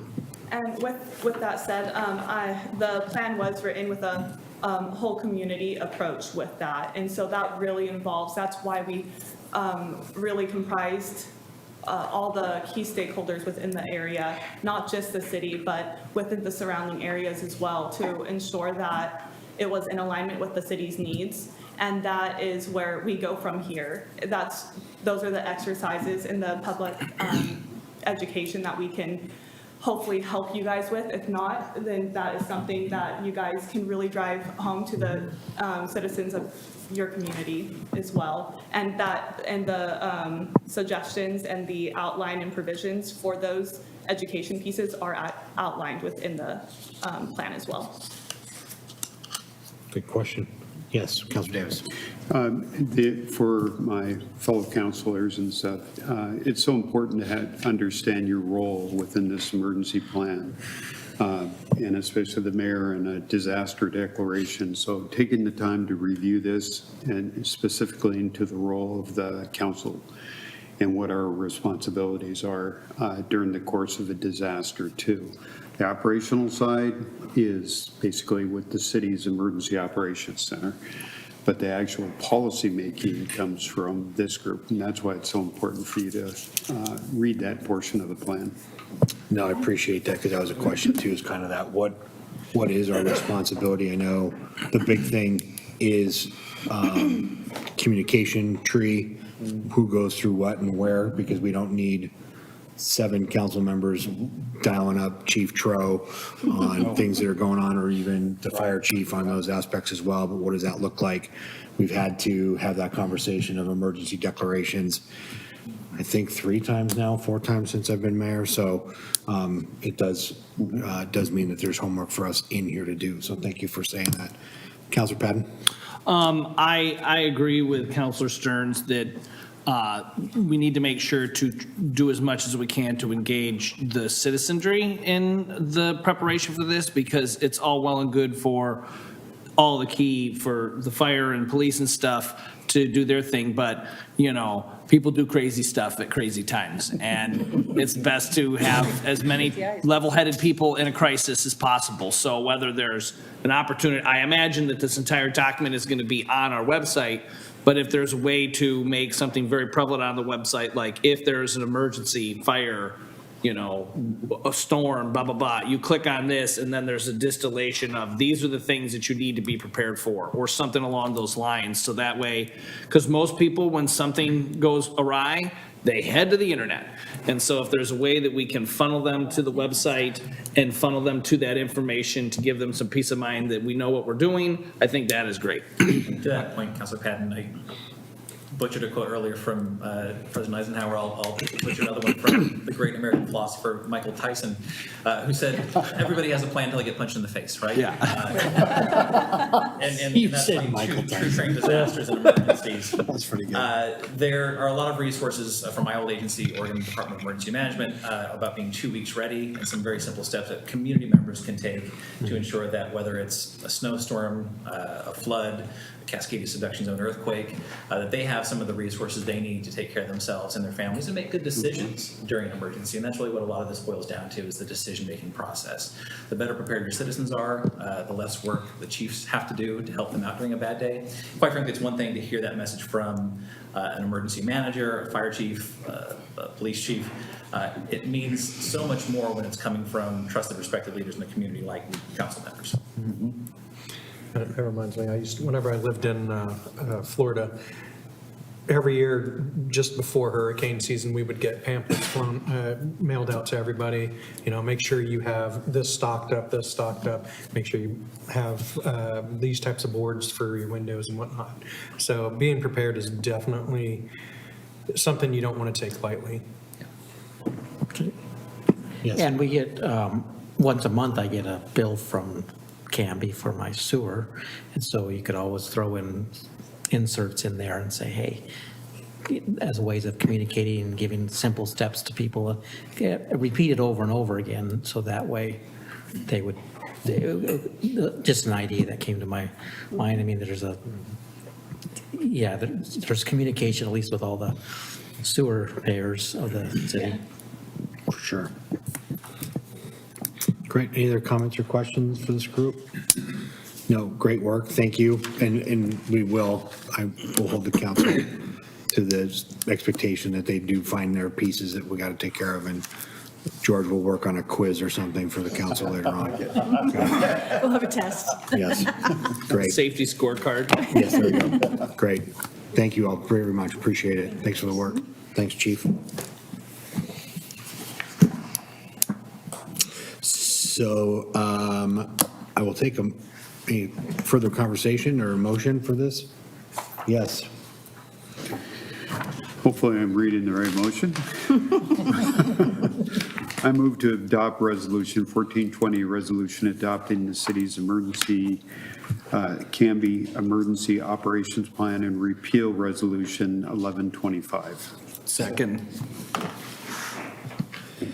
Motion has been made by Councilor Davis and seconded by Councilor Patton to approve resolution number 1420, a resolution adopting the City of Canby Emergency Operation Plan and repealing resolution number 1125.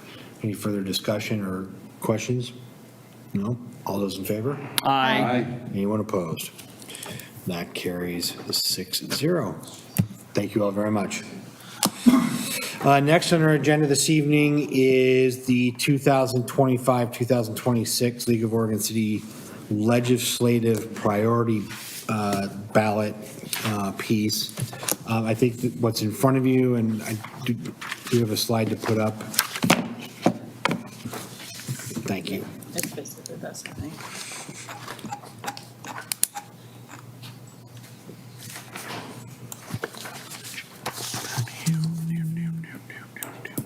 Perfect, thank you.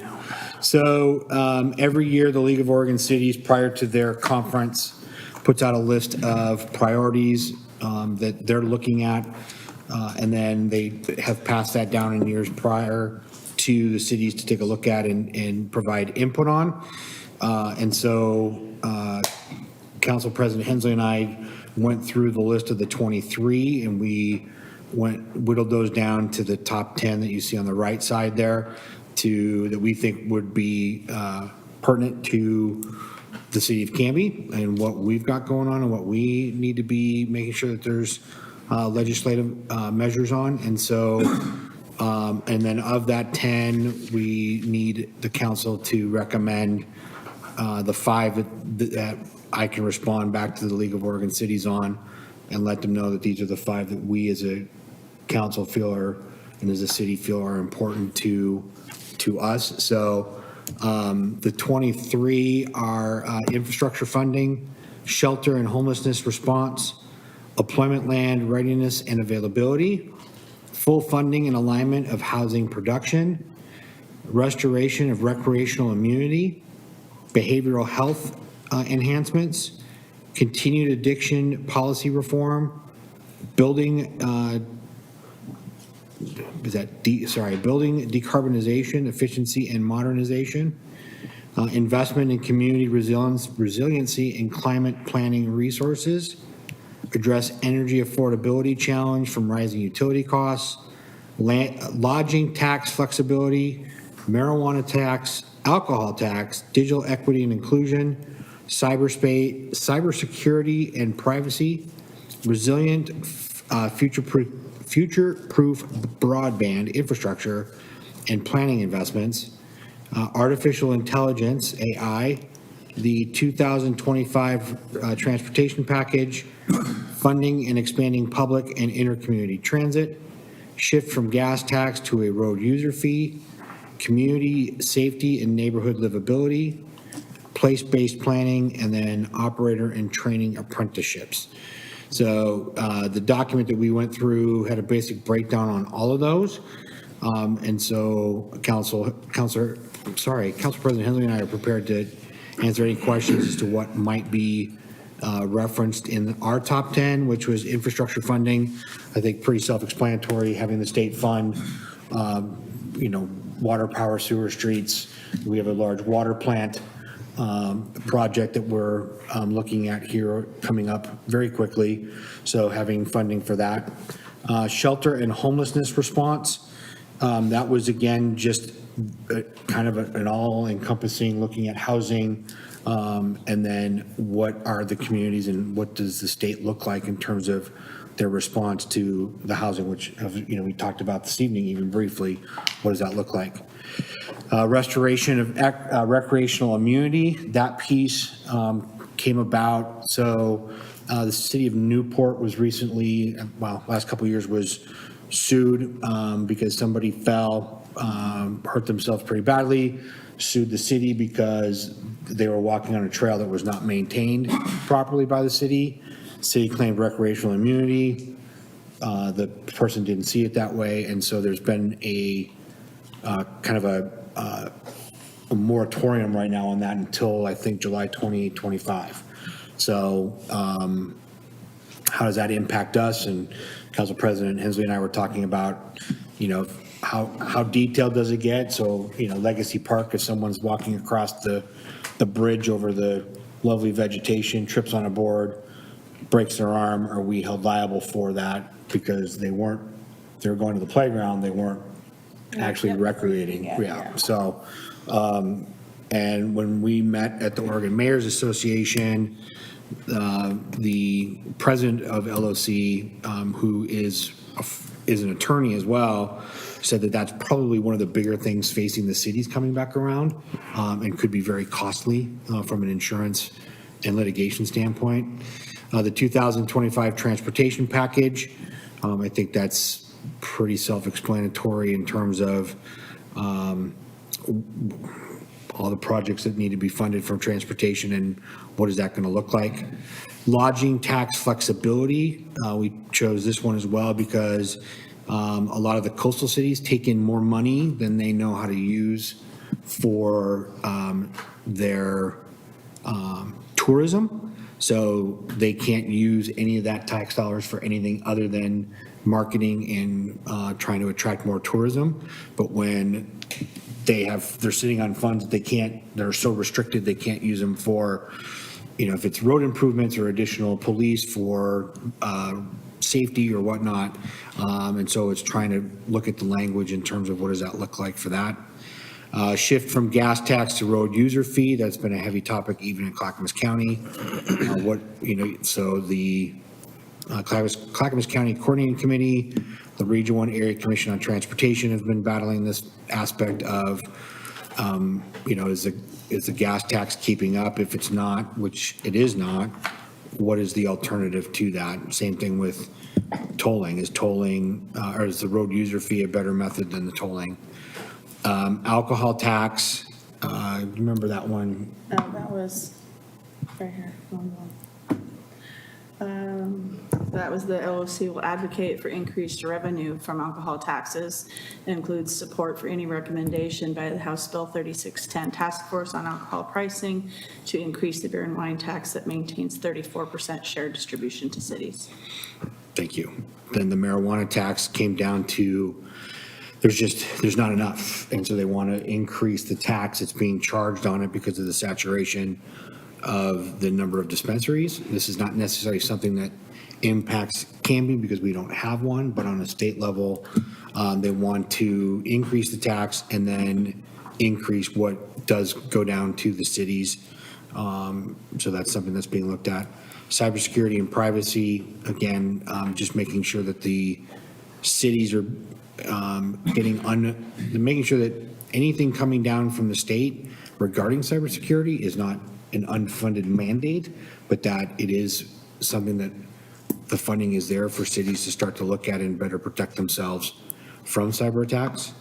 And then employment, land readiness, and availability. With us expanding our UGB, what does that look like for us in terms of need of employment lands?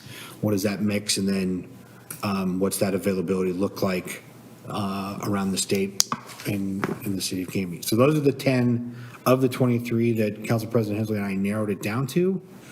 Y'all need to help us get down to 5. So would love your thoughts on what you think the 5 would be.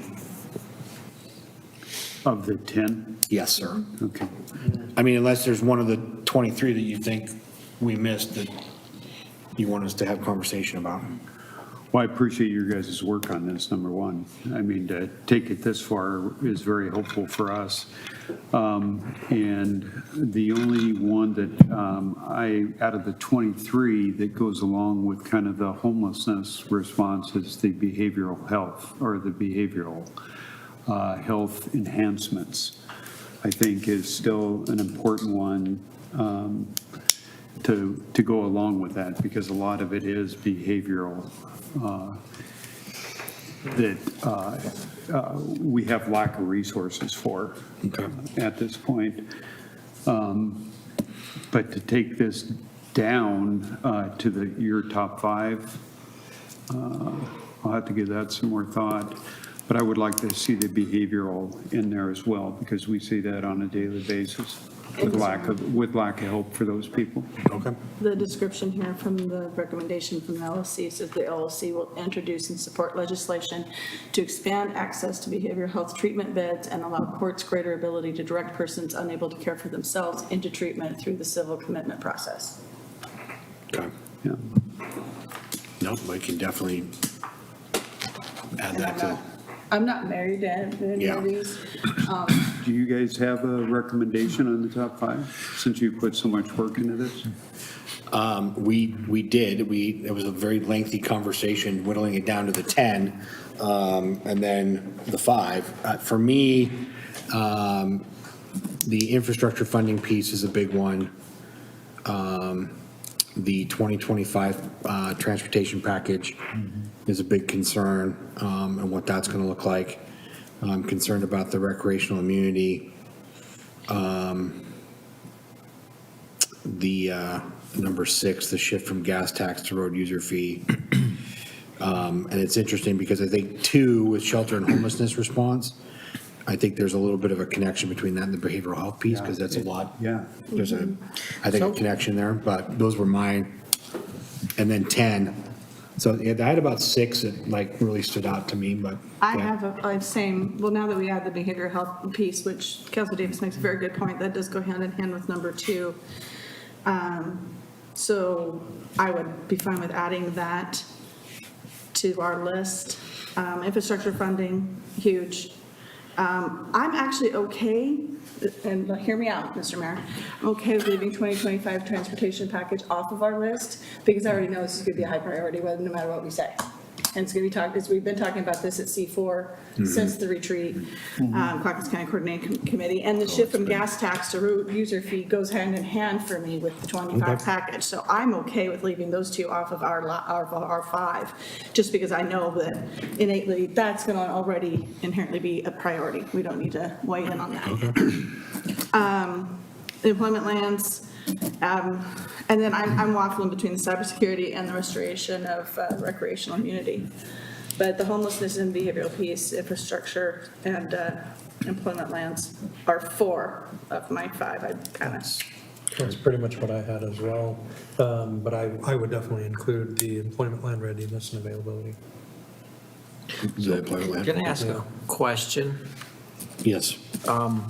So what we are telling the League of Oregon Cities is what they should lobby for the next legislative session. Is that what we're? What our priorities? So they have a lobbyist, and we're going to basically give the, hire the lobbyist, I mean, not we, but collectively. So, yeah, League of Oregon Cities predominantly is our lobbyist from the cities to the state legislature. What are your thoughts on And so what this does is it really tells that the board and the president of LOC to like, these are the priorities. And so when we get to the conference in a couple of weeks, one of the things that we do is there's a vote by the member cities of LOC and a representative, which is usually in our case, it's me. And so they put out their list of 5 or 6 priorities that they want to focus on. And so then they get a vote of the cities, basically, the city representation on. So when it on those. comes to the topic of a shift from gas tax to a road user fee. Yes. Obviously, are they proposing a shift from a gas tax to a road user fee? Are they opposing that, or are they? They're advocating for it. Yes. So they want to switch to a road user fee Right. rather than a gas tax? Correct. For funding of the, Roads, for road, yeah, transportation. which could likely find its way into the 25 package anyway. So that's what they're advertising, so they want the shift. And the 2025 transportation package, that's sort of going to happen whether or not anybody supports it or not. But the question for me is, what is inside the package? What are we advocating for inside the package? And that's the challenge, is we don't entirely know what's in the package yet. And so we don't. We got to vote for the package before we can have the package. Now let's just see it after you vote for it. Well, yeah. So, I mean, a lot of the components to the transportation package is funding for just where's the money going to come from for So the funding things lobbyist like. is going to say, is going to take a position on it, but we're not sure what the position the lobbyist. This is what the League of Oregon Cities says in the packet. Okay. The LOC supports a robust, long-term, multimodal transportation package focused on stabilizing funding for operations and maintenance for local governments and ODOT, continued investment in transit and bike ped programs, safety, congestion management, and completion of projects from House Bill 2017. As part of a 2025 package, the funding level must maintain the current state highway fund distribution formula and increase investments in local programs such as Great Streets, Safe Routes to School, and the Small Cities Allotment Program. In addition, the package should find a long-term solution for the weight mile tax that stabilizes the program with fees that match heavier vehicles' impact on the transportation system. The funding sources for this package should be diverse and innovative. Additionally, the package should maintain existing choices and reduce barriers for local governments to use available funding tools for transportation investments. Okay. That's Does kind that of, answer your question? not really, but it's. Okay, it's that's ve- all I got. It's very vague. It's basically like, who's against it? And apple pie for everybody. And They haven't written the bills yet, so they're just saying, these are the themes we would advocate. So for example, like a lot of the projects that were in the House Bill 2017 were like the Abernathy Bridge, the 205 expansion, I seem to be working on the Rose Quarter project, Interstate Bridge, and so those were the big ones that were in there. And so in 2025, because tolling was put on pause, to complete the Abernathy Bridge project, they're pulling funding from future projects throughout the state to make sure that that portion gets done. They've backed off on widening 205, so that's been totally put on a back burner until there's funding for it. So, and now they've added more details to the Rose Quarter project, as well as have added widening of the Boones Bridge. And that's just in the Portland area. That doesn't include what's out in the state. And so the aspect of the road user fee, again, is so vehicle miles traveled is what they're looking at, and that's part of one of the funding mechanisms. They've put a pause on tolling, but I'm suspecting that that pause will go away here with the 2025 transportation package is what I'm hearing from. Yeah, no, my point is it seems like it's a very complicated bill, and the It will be. lobbyist is basically going to be just trying to ride on the tiger as it goes around, not really writing the legislation. It's going to be a big one. But as far as what we want to lobby, so our lobbyist only has so many, once you divide too many priorities, they're not going to be able to address all of them. But the ones I think, the one I think is the biggest problem we have is land use. And so that wheel needs to be squeaky all the time, that somehow they got to change. Oregon land use laws are just outdated and just silly. I mean, really, you look at it, it's silly. It was made sense at one time in the 1970s, doesn't make sense, 40 years later, and 50 years later, they need to update that. So that's would be one I would vote for. And I guess you could tie that into the homelessness response because, on one side, Oregon makes it pretty much illegal to build houses in most places. And then the next side, they say, why do we have this homeless problem? And it's just like, well, okay, somebody needs to draw the dot and say, more houses, less homeless, And so that's the second thing for me. And the shift from gas tax to a road user fee, I'm sort of agnostic on that because it all depends what the road user fee is and what the gas tax reduction is. And without those two pieces, it's like you could say, yes, I want it. And then also you get this huge road fee and like, maybe I don't want it anymore. Well, please know that the gas tax is not going to be a reduction. It's going to be a pretty substantial increase. Well, gas tax already is a road fee. That's what it is, a proxy road fee. Sure. But they want to do an outside road fee to capture, I assume for electric vehicles and propane vehicles or whatever vehicles out there that don't use gasoline. So I guess that's the point of the road user fee was to be. Correct. To make that as a, but like I say. Equalizer, so they're not saying the gas to go away. They're saying, let's increase, put more fees on and the gas tax as well. Correct. Is that what we're talking about? Yes. No. Having it shift from doesn't seem Yeah, likely no, to that's happen. not what it said at all. What it said was that the state gas tax would be replaced by a road user fee. And then smaller, like counties and cities would be able to maintain their ability to levy a gas tax. But the state would change its thing from a gas tax to a road user fee. The mileage. That's the way I read it in the thing. They're going to do a mileage fee like they use for truckers, Basically, you're going to charge for the mile. Well, and it would be for everybody. So part of the problem is as gas-powered cars have become more fuel efficient and continue to become more fuel efficient, they are buying less gas based on the usage that they put on the roads. And then Yeah, I there's understand the electric vehicles concept and of others. it. It's basically every time you raise your car, you put the odometer in there, and then it's going to be a big industry on people learning how to turn back the odometers on the car. But that's, They'll find a way to deal with that. People find ways.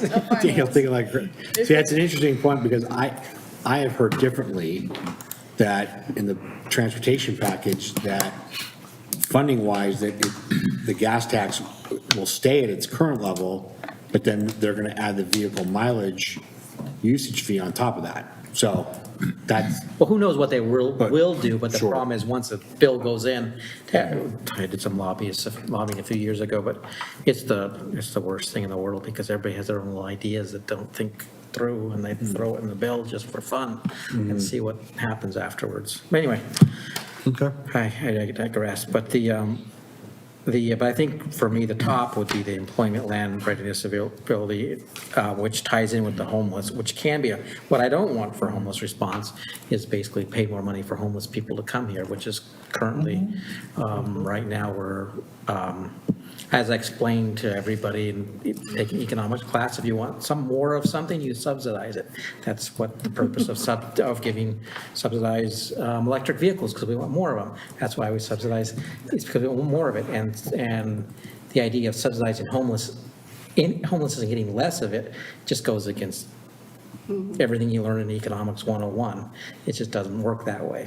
And so if we say homeless and shelter and homeless response, I can see that going the lovely way that Metro decided to do it, which was to put more money out for, or I can see it as a smarter way where you help people who have specific problems, get those resolved, but also make it harder to be homeless voluntarily, at least on public land. If you're in their backyard, who cares? But, Okay.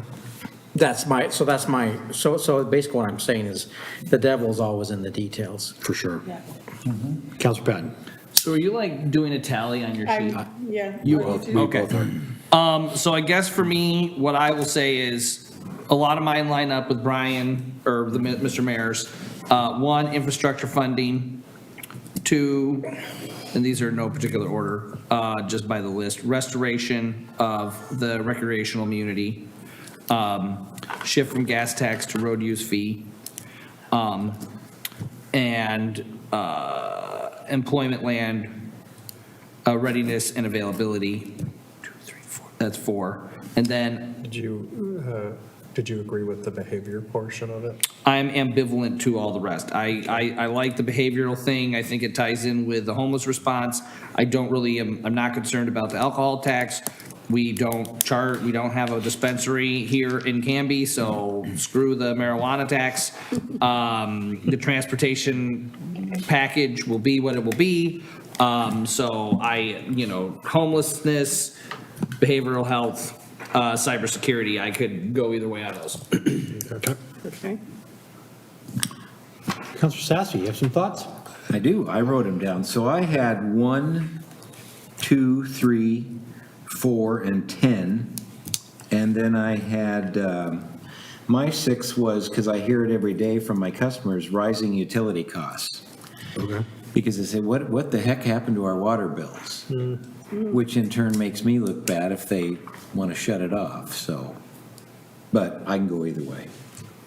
I like the behavioral health, but I figured that was in probably with the homelessness response and stuff in that package. It's actually not. It's not. It's not. It's No, it's funding. for Well, then I'd shelters. rather have behavioral health and take out shelter and homelessness. Okay. I guess that would be the same thing too. Okay. It's a problem that needs to be resolved, but if they're saying more money for, it's a Band-Aid solution, you've got to, and I've been involved, I've been homeless, it's not something that comes, that's like a solution that says, I want you out of sight, but doesn't actually address the problems. Right. Okay. So Tracy, what do you tallied? I'm writing down what I see as the one most hash marks here.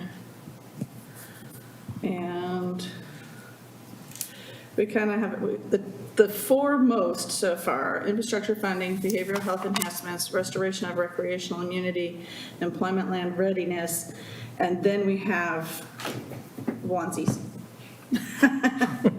So for the 5th one, we've got cybersecurity and privacy, that only 2 people were interested in. We've got, nobody was interested in alcohol, marijuana, or lodging, so I crossed them off. I've only had I had 2 people for the, you and Sassy for the 25 package. And then only 1 for the shift from gas tax to road user fee, which is probably going to be part of the 25 package. So I guess we need to decide if we want cybersecurity, shift from gas tax, or the 25 package. That's the tie for the 5th spot. I actually had I had the mayor down for number 6 as well. Oh, did you? Did you? Maybe I screwed that up. Oh, okay, well was one of mine. then there's a 4-way tie for the last one. I mean, They're all too easy. yeah, I mean, I can, I agree with you about the gas tax and I guess it's all going to come down to what's in the transportation package that's going to be then pressing on our state legislatures and in terms of how they're going to vote and whatnot, so. The devil's in the details, and there's going to be so many devils in those things. It's going to be I should have brought my role-playing dice. We could have used a four-sided dice right now. Yeah. Yeah. No, I said that wrong. It's just between, oh, it is between the three, yeah. It's between three. 2025 transportation package had 2 votes. Shift from gas tax to road user fee had 2 votes. Cybersecurity and privacy had 2 votes. So those are the 3. We only have 1 spot left. I'm good with the shift from the gas tax to Yeah, the road use. I can Shift. I can go either way. I think that is a problem that when we were doing the street maintenance fee task force back in the day, was one of the things that we talked about, was that part of the reason why there's less funding is because we need to fix this problem. And so I'm an advocate for that. Okay. Then I prepare to make the motion, and then I want me to type the list and send it to Lance. Yeah, I think there's a form that we gotta fill out, so. Oh, but are you filling it out, or is Maya filling it out? Or is Eileen filling it out? I'm happy to do it. Once you identify the 5 votes, then we I'll just can, reply to the email we had going on, Yeah. like the top 10, and put the top 5 in. Would that work for your? yeah, but I think from the public standpoint. I'm if going to you read would- them off yeah. right now Yeah. because it's part of the motion anyway. Perfect. Okay, Mr. Mayor, I move to approve the City of Canby's participation in the ballot for the 2025-2026 League legislative priorities, and identified the top priorities of the city are: 1, infrastructure funding; 2, behavioral health enhancements; 3, restoration of recreational immunity; 4, employment land readiness; and 5, the shift from gas tax to road user fee. Okay, thank you. Motion by Council President Hensley and second by Councilor Maldonado to recommend to the League of Oregon Cities for the 2025-2026 LOC legislative priority ballot in no particular order, or the order that Council President Hensley has given me: infrastructure funding, behavioral health enhancements, restoration of recreational immunity, employment land readiness, and a shift from the gas tax to the road user fee. Any other discussion or comments? Seeing none, all those in favor? Aye. Anyone opposed? Any abstentions? Passes 6-0. Thank you all, appreciate that very much. Old business, city attorney recruitment. We're coming up on the closing of the RFP, or we did? It is tomorrow. It is tomorrow, Excuse me, Friday. Friday. We have no proposals received yet. Okay. So it'll come crashing in on Friday. They will all come crashing in on Friday. I'm Okay. convinced of it. Okay. Okay. Something's going to come Better crashing at in least on get Friday. one. Including no proposal from Barry Elsner and Hammond yet. They must not like working with us. There we go. I heard from Chad Jacobs that they are putting it together, so I firmly believe they'll be submitting. Great. So really, Eileen, you mean there's a lot that have come in already, and the choice is going to be really hard, and I sure hope. Yes. Okay. Yes, That's what we sharpen meant to those say. pencils. Yes, okay. Yes. All right, good to know. Mayor's business, a couple of things. So on September 11th, we had the 9/11 remembrance ceremony out at the fire station, and I want to thank Chief Davis. I know that was as you said, that's your last one in the duties of chief, so it was very well done. We, really struck a lot of chords for us as a community, and so I really appreciate that. And then Chief Davis, Chief Tro, myself were recognized by the Guardians of Never Forget. So it's a national organization that really tries to get around and support, draw, again, attention to the ongoing remembrance of 9/11. So it was a plaque just recognizing the police, fire, and the city for their continuing support and efforts to make sure that we continue to do that. And we're one of the few communities that actually has a full memorial in its community. So it was a really great honor to have that. I'm collecting information regarding the remote work question. So I sent a message out to the Oregon Mayors Association, kind of their listserv, and so I'm getting quite a bit of feedback, so I'll get that put together and get that to Eileen to kind of, help answer that question or that debate as to what's going on throughout the other cities in Oregon. The Clackamas County Coordinating Committee has met. We'll meet again in beginning of October, which is really weird to say. Again, the hot topics are housing and then the legislative agenda. So the coordinating committee is really about land use and transportation. So it tells you where we're kind of at with the legislative agenda in regards to the houselessness piece, as well as employment lands and the 2025 transportation package. So we're already tackling that aspect. Oregon Commission on, the Region 1 Area Commission on Transportation meeting is in October. Again, that's going to be very heavy on transportation priorities for our region, which is Clackamas, Washington, Multnomah, and Hood River counties, in, again, preparation for the legislative agenda coming up in January. There's been conversation, and Eileen, maybe you and I and our library director can get together. It sounds like there's a library district task force being put together. And so at the county level to figure out, again, this was something that was done a number of years ago. It kind of came in with some fierceness and then went away just as quickly. But I think there's a lot of conversation coming up on that in terms of needs for the districts and some balancing potentially of funds. I think it seems like is the biggest conversation. So maybe that'll be something we can get together and talk about. Absolutely. And I think that is all that I had for tonight. We will go with councilor comments and liaison reports, and we'll go with Council President Hensley. Okay, well, thank you, Mr. Mayor. I'm not used to you starting with me, caught me off guard. I also want to thank Chief Davis and everyone involved with the 9/11 ceremony. As always, it's a wonderful event to attend and take the time to reflect and remember. And so thank you for your efforts on that. Yesterday was Constitution Day, so that's why I brought presents, and there's hardly anybody left in here, but I gave all my colleagues one of these. This one's yours, by the way. Thank you. And there's some on the back counter. If anybody wants one before you leave, you're welcome to a Constitution. I brought presents because it's Constitution Day. And then also, This must be the full-size version. that's the pocket version, sir. Full-size version's much larger.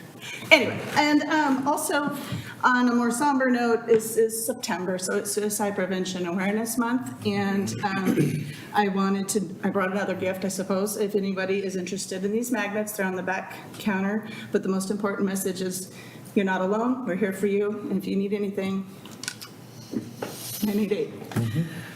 Okay, sorry. You got through it. Barely. Traffic Safety Commission met today instead of last week because it was the 9/11 ceremony. And, sorry, I just kind of lost myself. I should have done that, the last thing. We had a citizen complaint, if you will, concern, we'll call it, that they're going to be investigating on it's Southwest 3rd again, so that whole 2nd and 3rd neighborhood is back in discussion again. Not that it really went very far away, but with the construction, detours, new things are happening. There's more impatient people, and speeding down 3rd and being impatient enough to, this one person actually passed a vehicle that was trying to back out of their driveway, got up on the sidewalk and went around him. So I don't know. Yeah, so that's don't drive on the sidewalk, people, okay? We do have roads, so let's start there, but we'll be talking about the 2nd and 3rd neighborhoods some more. Then one-way streets for the area did pop back up again, so that discussion's ongoing. The camera discussion is also ongoing. They decided today that they were going to reach out to the company and see about a trial unit to test drive it, if you will. So I'll let you know how that develops. And that is all for Traffic Safety Commission. The only other thing I wanted to address is the email that we got today. How many of you had a chance to read the email from the union? Yes, I did see Okay. that. Well, without getting into a lot of details, my next question is going to be for, after what I say now, I'll have a question for Mr. Doofman, but I just don't want to get into all the details, but there is a specific ask in here that I don't think is unreasonable. So I make a motion that we suspend all hiring, firing, and promoting until this union matter is settled. I'd second that. I haven't read the issues. This would be a temporary stay on it until we can settle this matter. So what's the matter?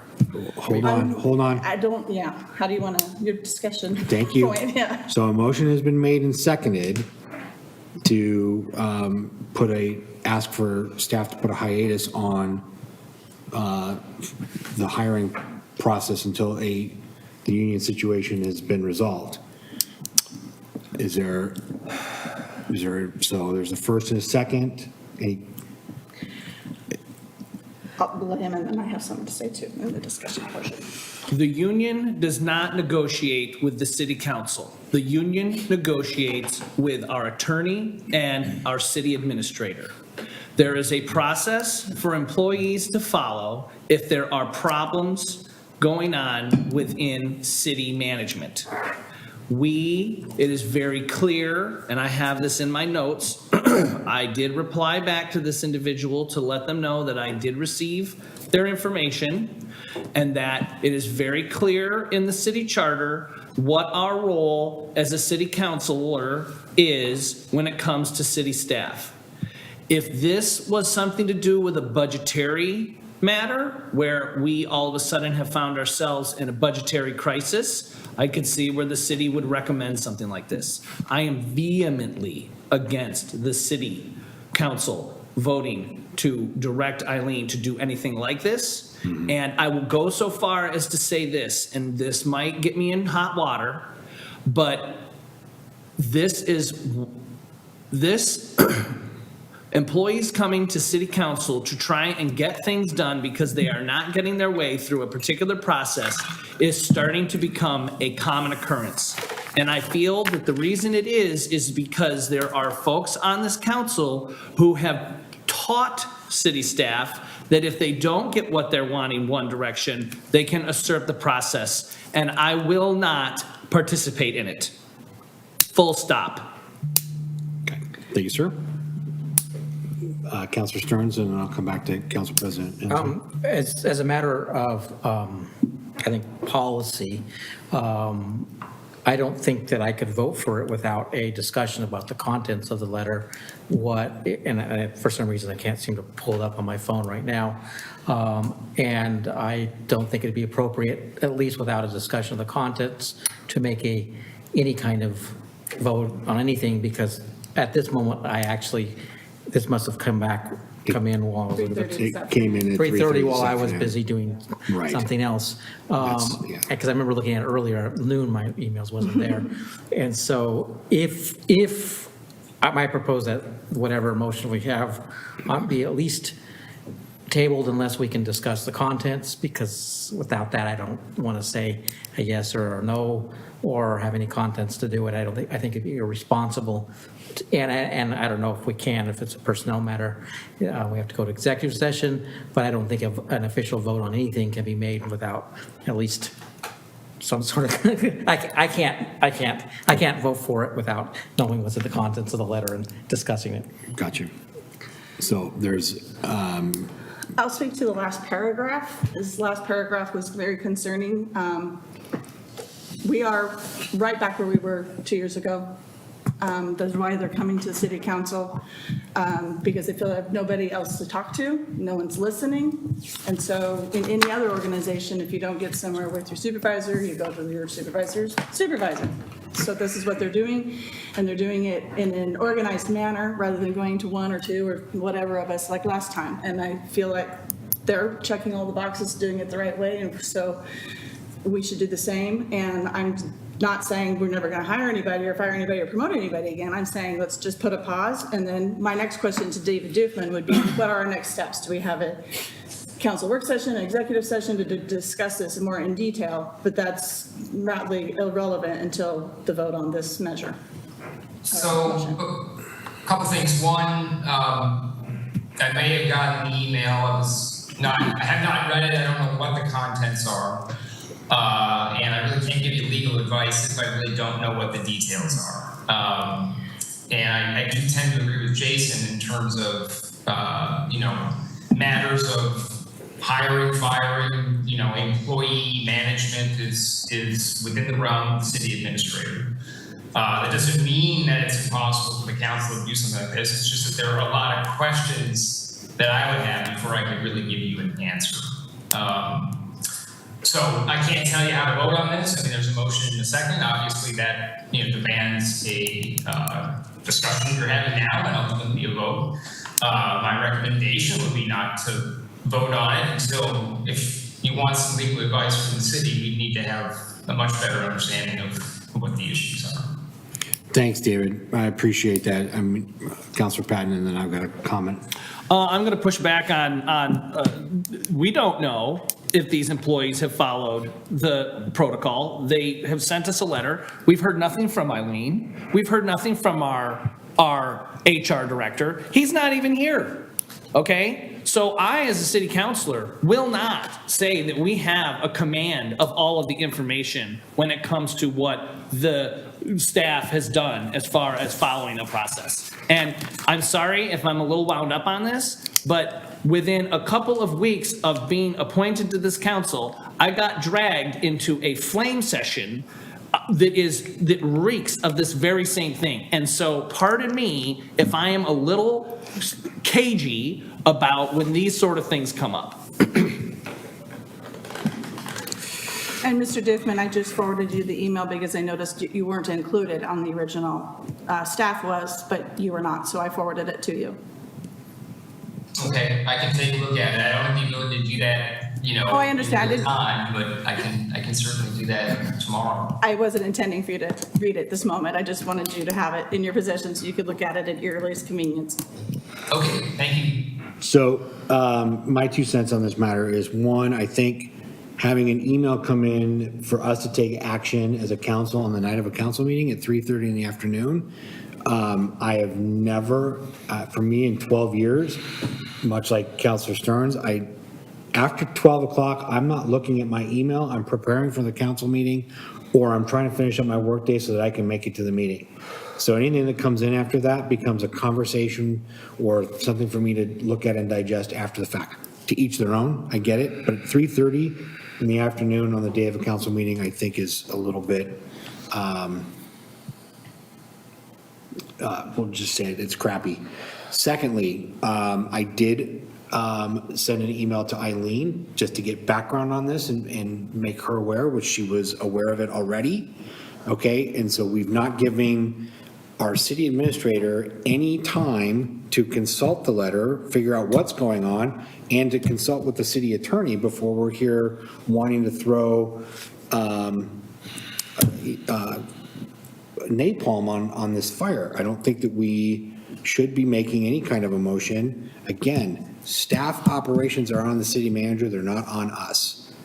We don't know what they're claiming, to Councilor Patton's point. So that's my 2 cents on the matter. Okay, there's a motion and a second on the issue of this. All those in favor? Aye. Aye. Okay, all those opposed? Nay. Okay, so May I Eileen? speak to that? Yeah, I just wanted to speak to it. I think I agree that we need further opportunity to review this letter, but more importantly, I think it's important for the city administrator and David Doofman to review this and make recommendations. Absolutely. To us as well. And that was my question to Eileen, was what's been the review, what is going on, and what are next steps after talking with David, which again, 3:30 today, she's not going to have the answers to do that today. Motion has been made, it has been voted on, we are not, Eileen will do her job and her due diligence. It's been voted on and we're done. Any further comment on it, save it for when it's your turn. Okay, anything else from you tonight? No. Okay. Counselor Patton, your next liaison report. So to that point, I think that if there are more discussions about this, it has now been made very public what is going on, and an executive session and doing this in executive session is out the window. And if we want to really bring this to light, then we're going to air our dirty laundry. And I'm opposed to, I will push for everything to come out about this to be out in the public.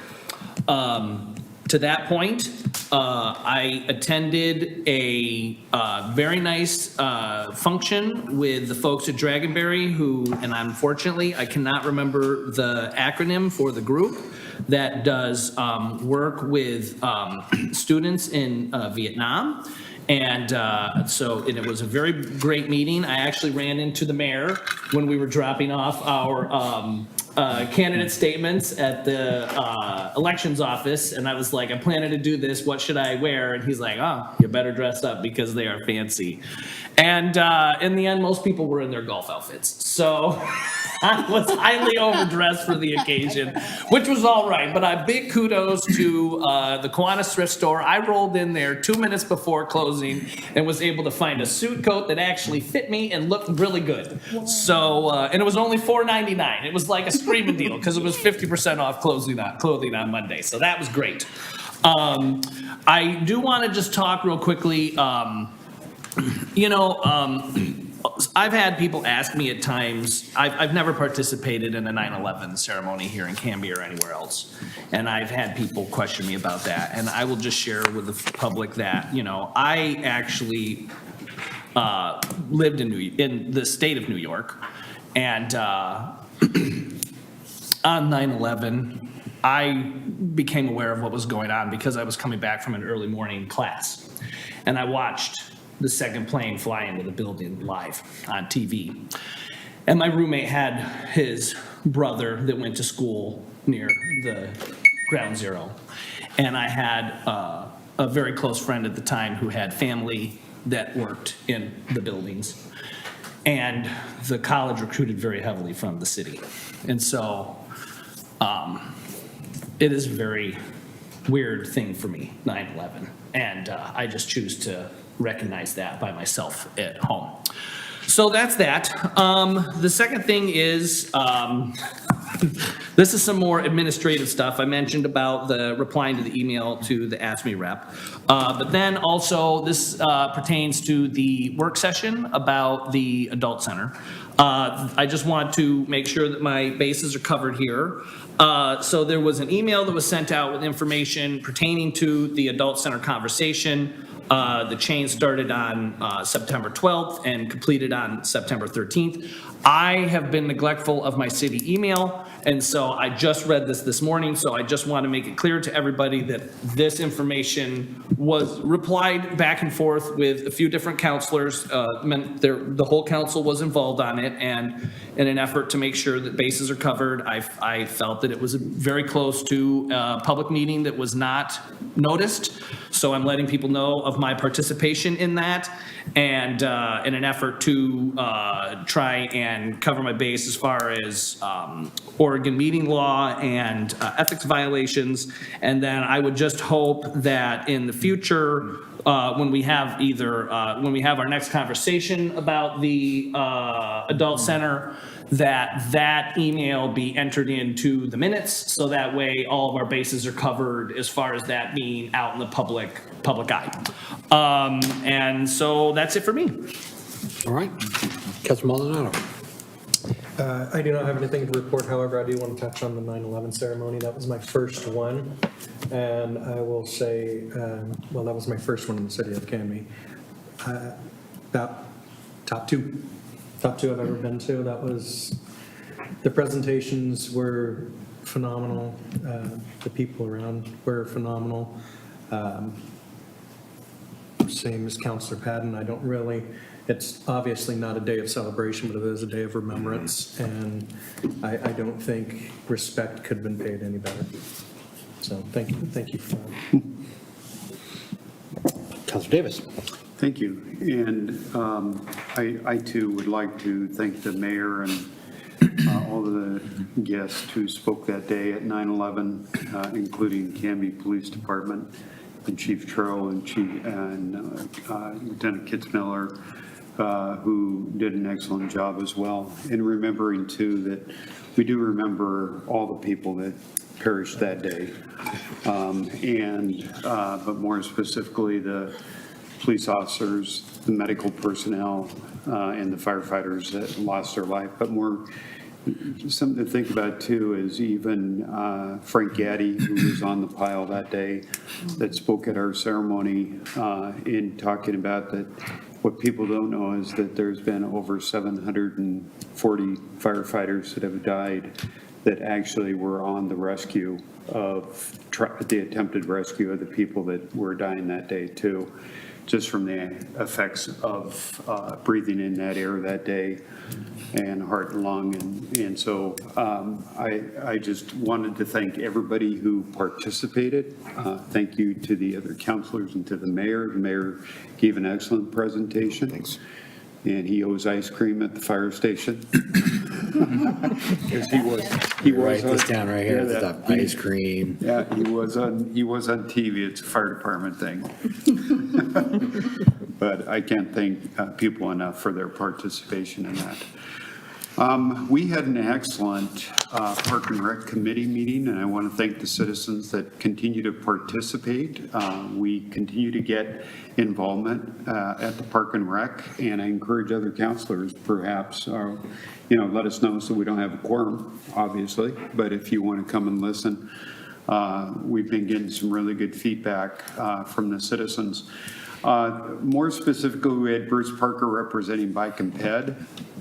And of course, their issue is around the signs, no motorized bicycles on the bike trail. And that goes in conjunction with our ordinance that says no motorized vehicles. Well, it's a very old ordinance. And like Bruce Parker pointed out, and the committee agrees with him, it's not motorized vehicles because we have people going too fast on the bike trail on pedal bikes as well. And so it's a safety issue.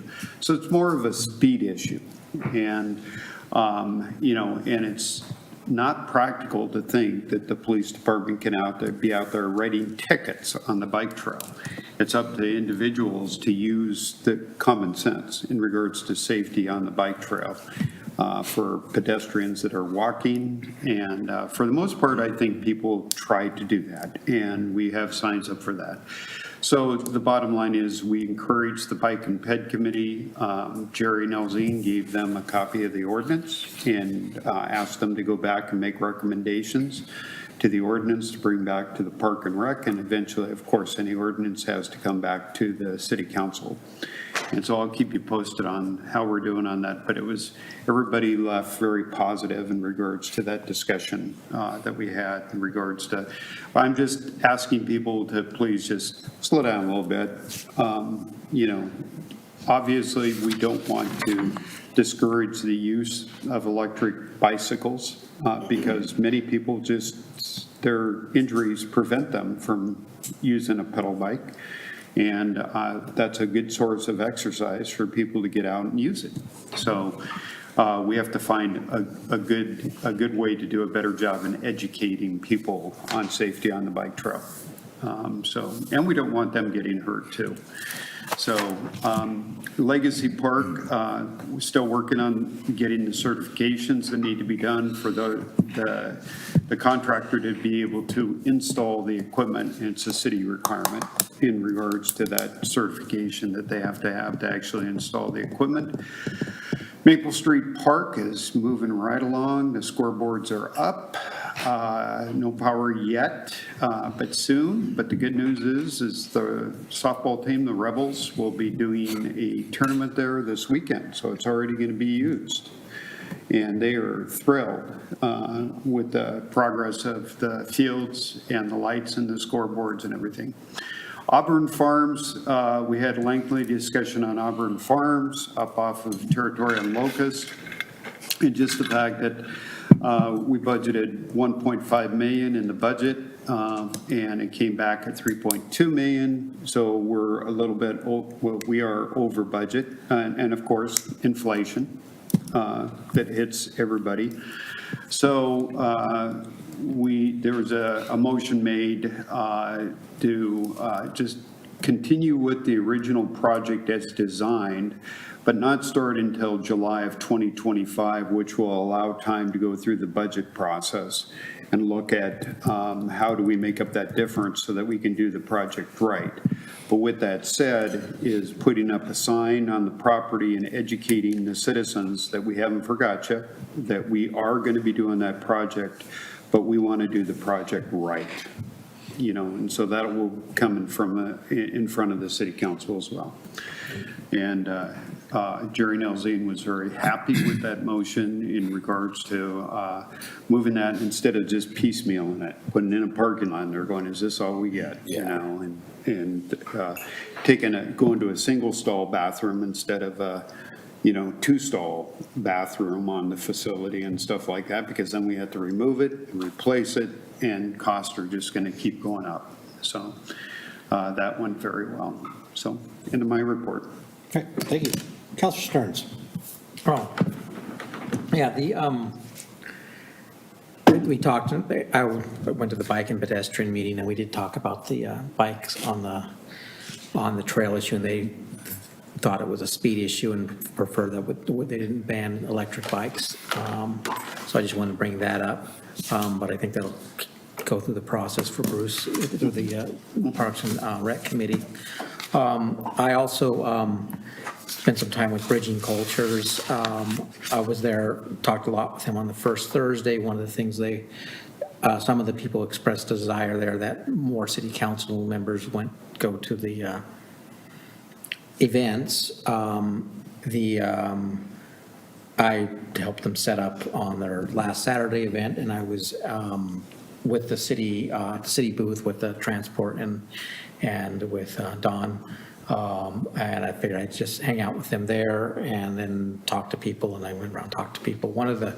Just to pass on, and I hate to ambush you, Eileen, but I want to pass on a complaint that somebody gave to me, but I want to make sure that they know that it's been, or at least heard our address, is that on the Dahlia building, and the tables out there on the sidewalk make it hard for disabled people to access the building because of the tables that go into the sidewalk. So you have to kind of go around that to get there. And so I don't know if there's a good solution to that, but it might be, I said it might be instrumental to get somebody with a wheelchair or a walker to volunteer with somebody at the city there and say, how hard is it? Is there some way we can move the tables or something to make it a little easier? I don't know that the solution is banning the tables, but it'd be good to keep in mind that, well, sidewalks are for walking on. And I know we repurpose it for some reasons, but that might be something to consider. I wanted to talk a little bit on my time about this letter from the, I guess, somebody from the union, and I, of course, wasn't aware of it at all until Tracy brought it up. And so I think I explained that it would be hard for me to vote for something I wasn't even aware of without at least contemplating it. And there may not be something that we can do anything about, but I would highly recommend that somebody who wants to bring something to the city council. One, I read that, I did have a chance to read the letter. One, I think that the person who is writing the letter at least should be present to ask questions about, even if maybe we can't on this issue. But it's hard for me to make a decision off of an unsigned letter from somebody I have no idea who it was, who's experienced problems that were not specified. And It's specified, you need to read the email. I read it, it said, it talks about it, but it wasn't in the specificity that I would like to make a decision. I do a lot in the legal profession, we're always dealing with evidence, and that's one thing that I recognize right away, things that are, in my mind, are valid or not. But the important thing would be to bring it to the council and have somebody answer and ask questions, not sort of felt like throwing it at the council right before the council meeting may not be as effective in the future. And that's, I'm not saying how I would do it if I had all the information, but without the information, I can't say anything to support doing some sort of change. Anyway, so that's, I guess, my report. All right, thank you. Councilor Sassy. Thank you, Mr. Mayor. Well, we know the union and me, we're tight, we're mates. So I figured Eileen will do her job. You're the boss, be the boss. And that's the end of that. Library was very busy. Marissa came up with a support board. A lot of people don't know there's the Library Advisory Board, there's the Library Foundation, and there's Friends of the Library. So these are at the library with information how to get a hold of them, when their meetings are, if you're interested. Very nicely done. She made a joint directory. Only the people on here can email back and forth, the boards and stuff, so that was well done. The Friends of the Library, they always sell books at Swan Island at the Dahlia Days. This year's sales were up from last year, which is good. 2 board members went to the school. They met with the school librarian, and with the help of former counselor Chris Bangs, he is going to help them with finding a new teen liaison.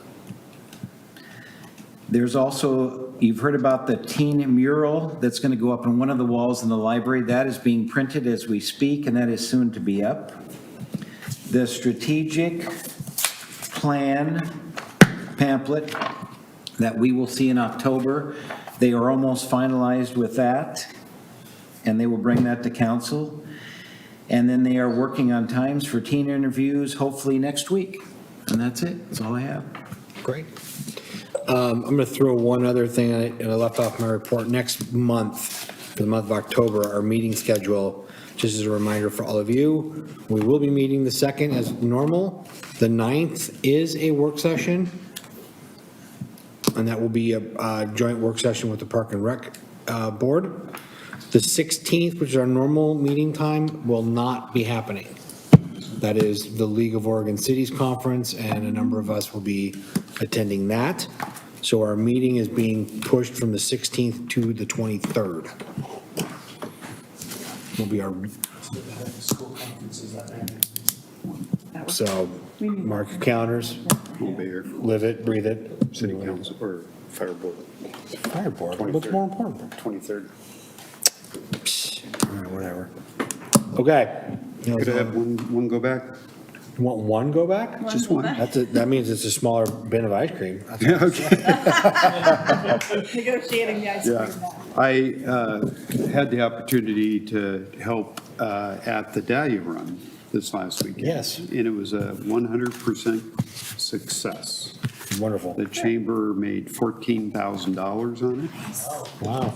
And nobody got hurt. That's even better. That's even better. There we go. So the Dahlia Run is back. Good, Awesome. good. Like to know that. City Administrator Business and Staff Reports. Great. Ms. Stein. I have a few items to report on. The bi-monthly reports, hopefully you looked at those. They're a little bit reformatted. So I have the goals, the statistics for the department, and then any department activities are the 3 main sections of the monthly report. So I didn't want to standardize, especially the statistics section, because everybody has a slightly different presentation of those, but wanted to kind of standardize that report format. So if you have any comments on that, let me know. I will be at the ICMA conference Saturday through next Wednesday. So that's in Pittsburgh, Pennsylvania. George will be AIC while I'm away. So Also, I mentioned to the mayor that this next 2 weeks, all of the department directors just coincidentally have their various professional development trainings and conferences, and so we will have people gone for these next 3 weeks. So I just wanted to kind of mention that this week, Jamie was at a conference. On Friday, Kevin will be at a conference. Next week, I will be at a conference. Maya and Teresa will be at a conference next week. The week of September 30th, Kevin will be at a different conference. Dawn will be at a conference on October 16th through the 18th, and George will be at a conference on October 21st and 22nd. And then the League of Oregon Cities Conference as well is the 16th through the 18th. So a lot of conference activities coming up for all of us, so, yeah. Then I wanted to report on this past week, we had a meeting of the Canby Community Partners. I don't know if that name will stick, but that is myself, Chief Davis, the Chief Tro, Kathy Robinson with the Adult Center, this new superintendent, and Carol Sullivan with the Canby Utility Board, and I might be leaving one or, and Belinda, the Chamber of Commerce. So we are going to get Ray together. And Ray Keene.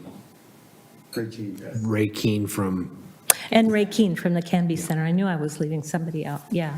So we will be meeting on a quarterly basis to just make sure that we're communicating, coordinating, addressing the issues that are facing the community. So I'm really excited about that. So I hosted it for this first go around, but we're going to go, I'm sure, different places each time we meet. So, yeah, so very excited to get that off the ground. That's it.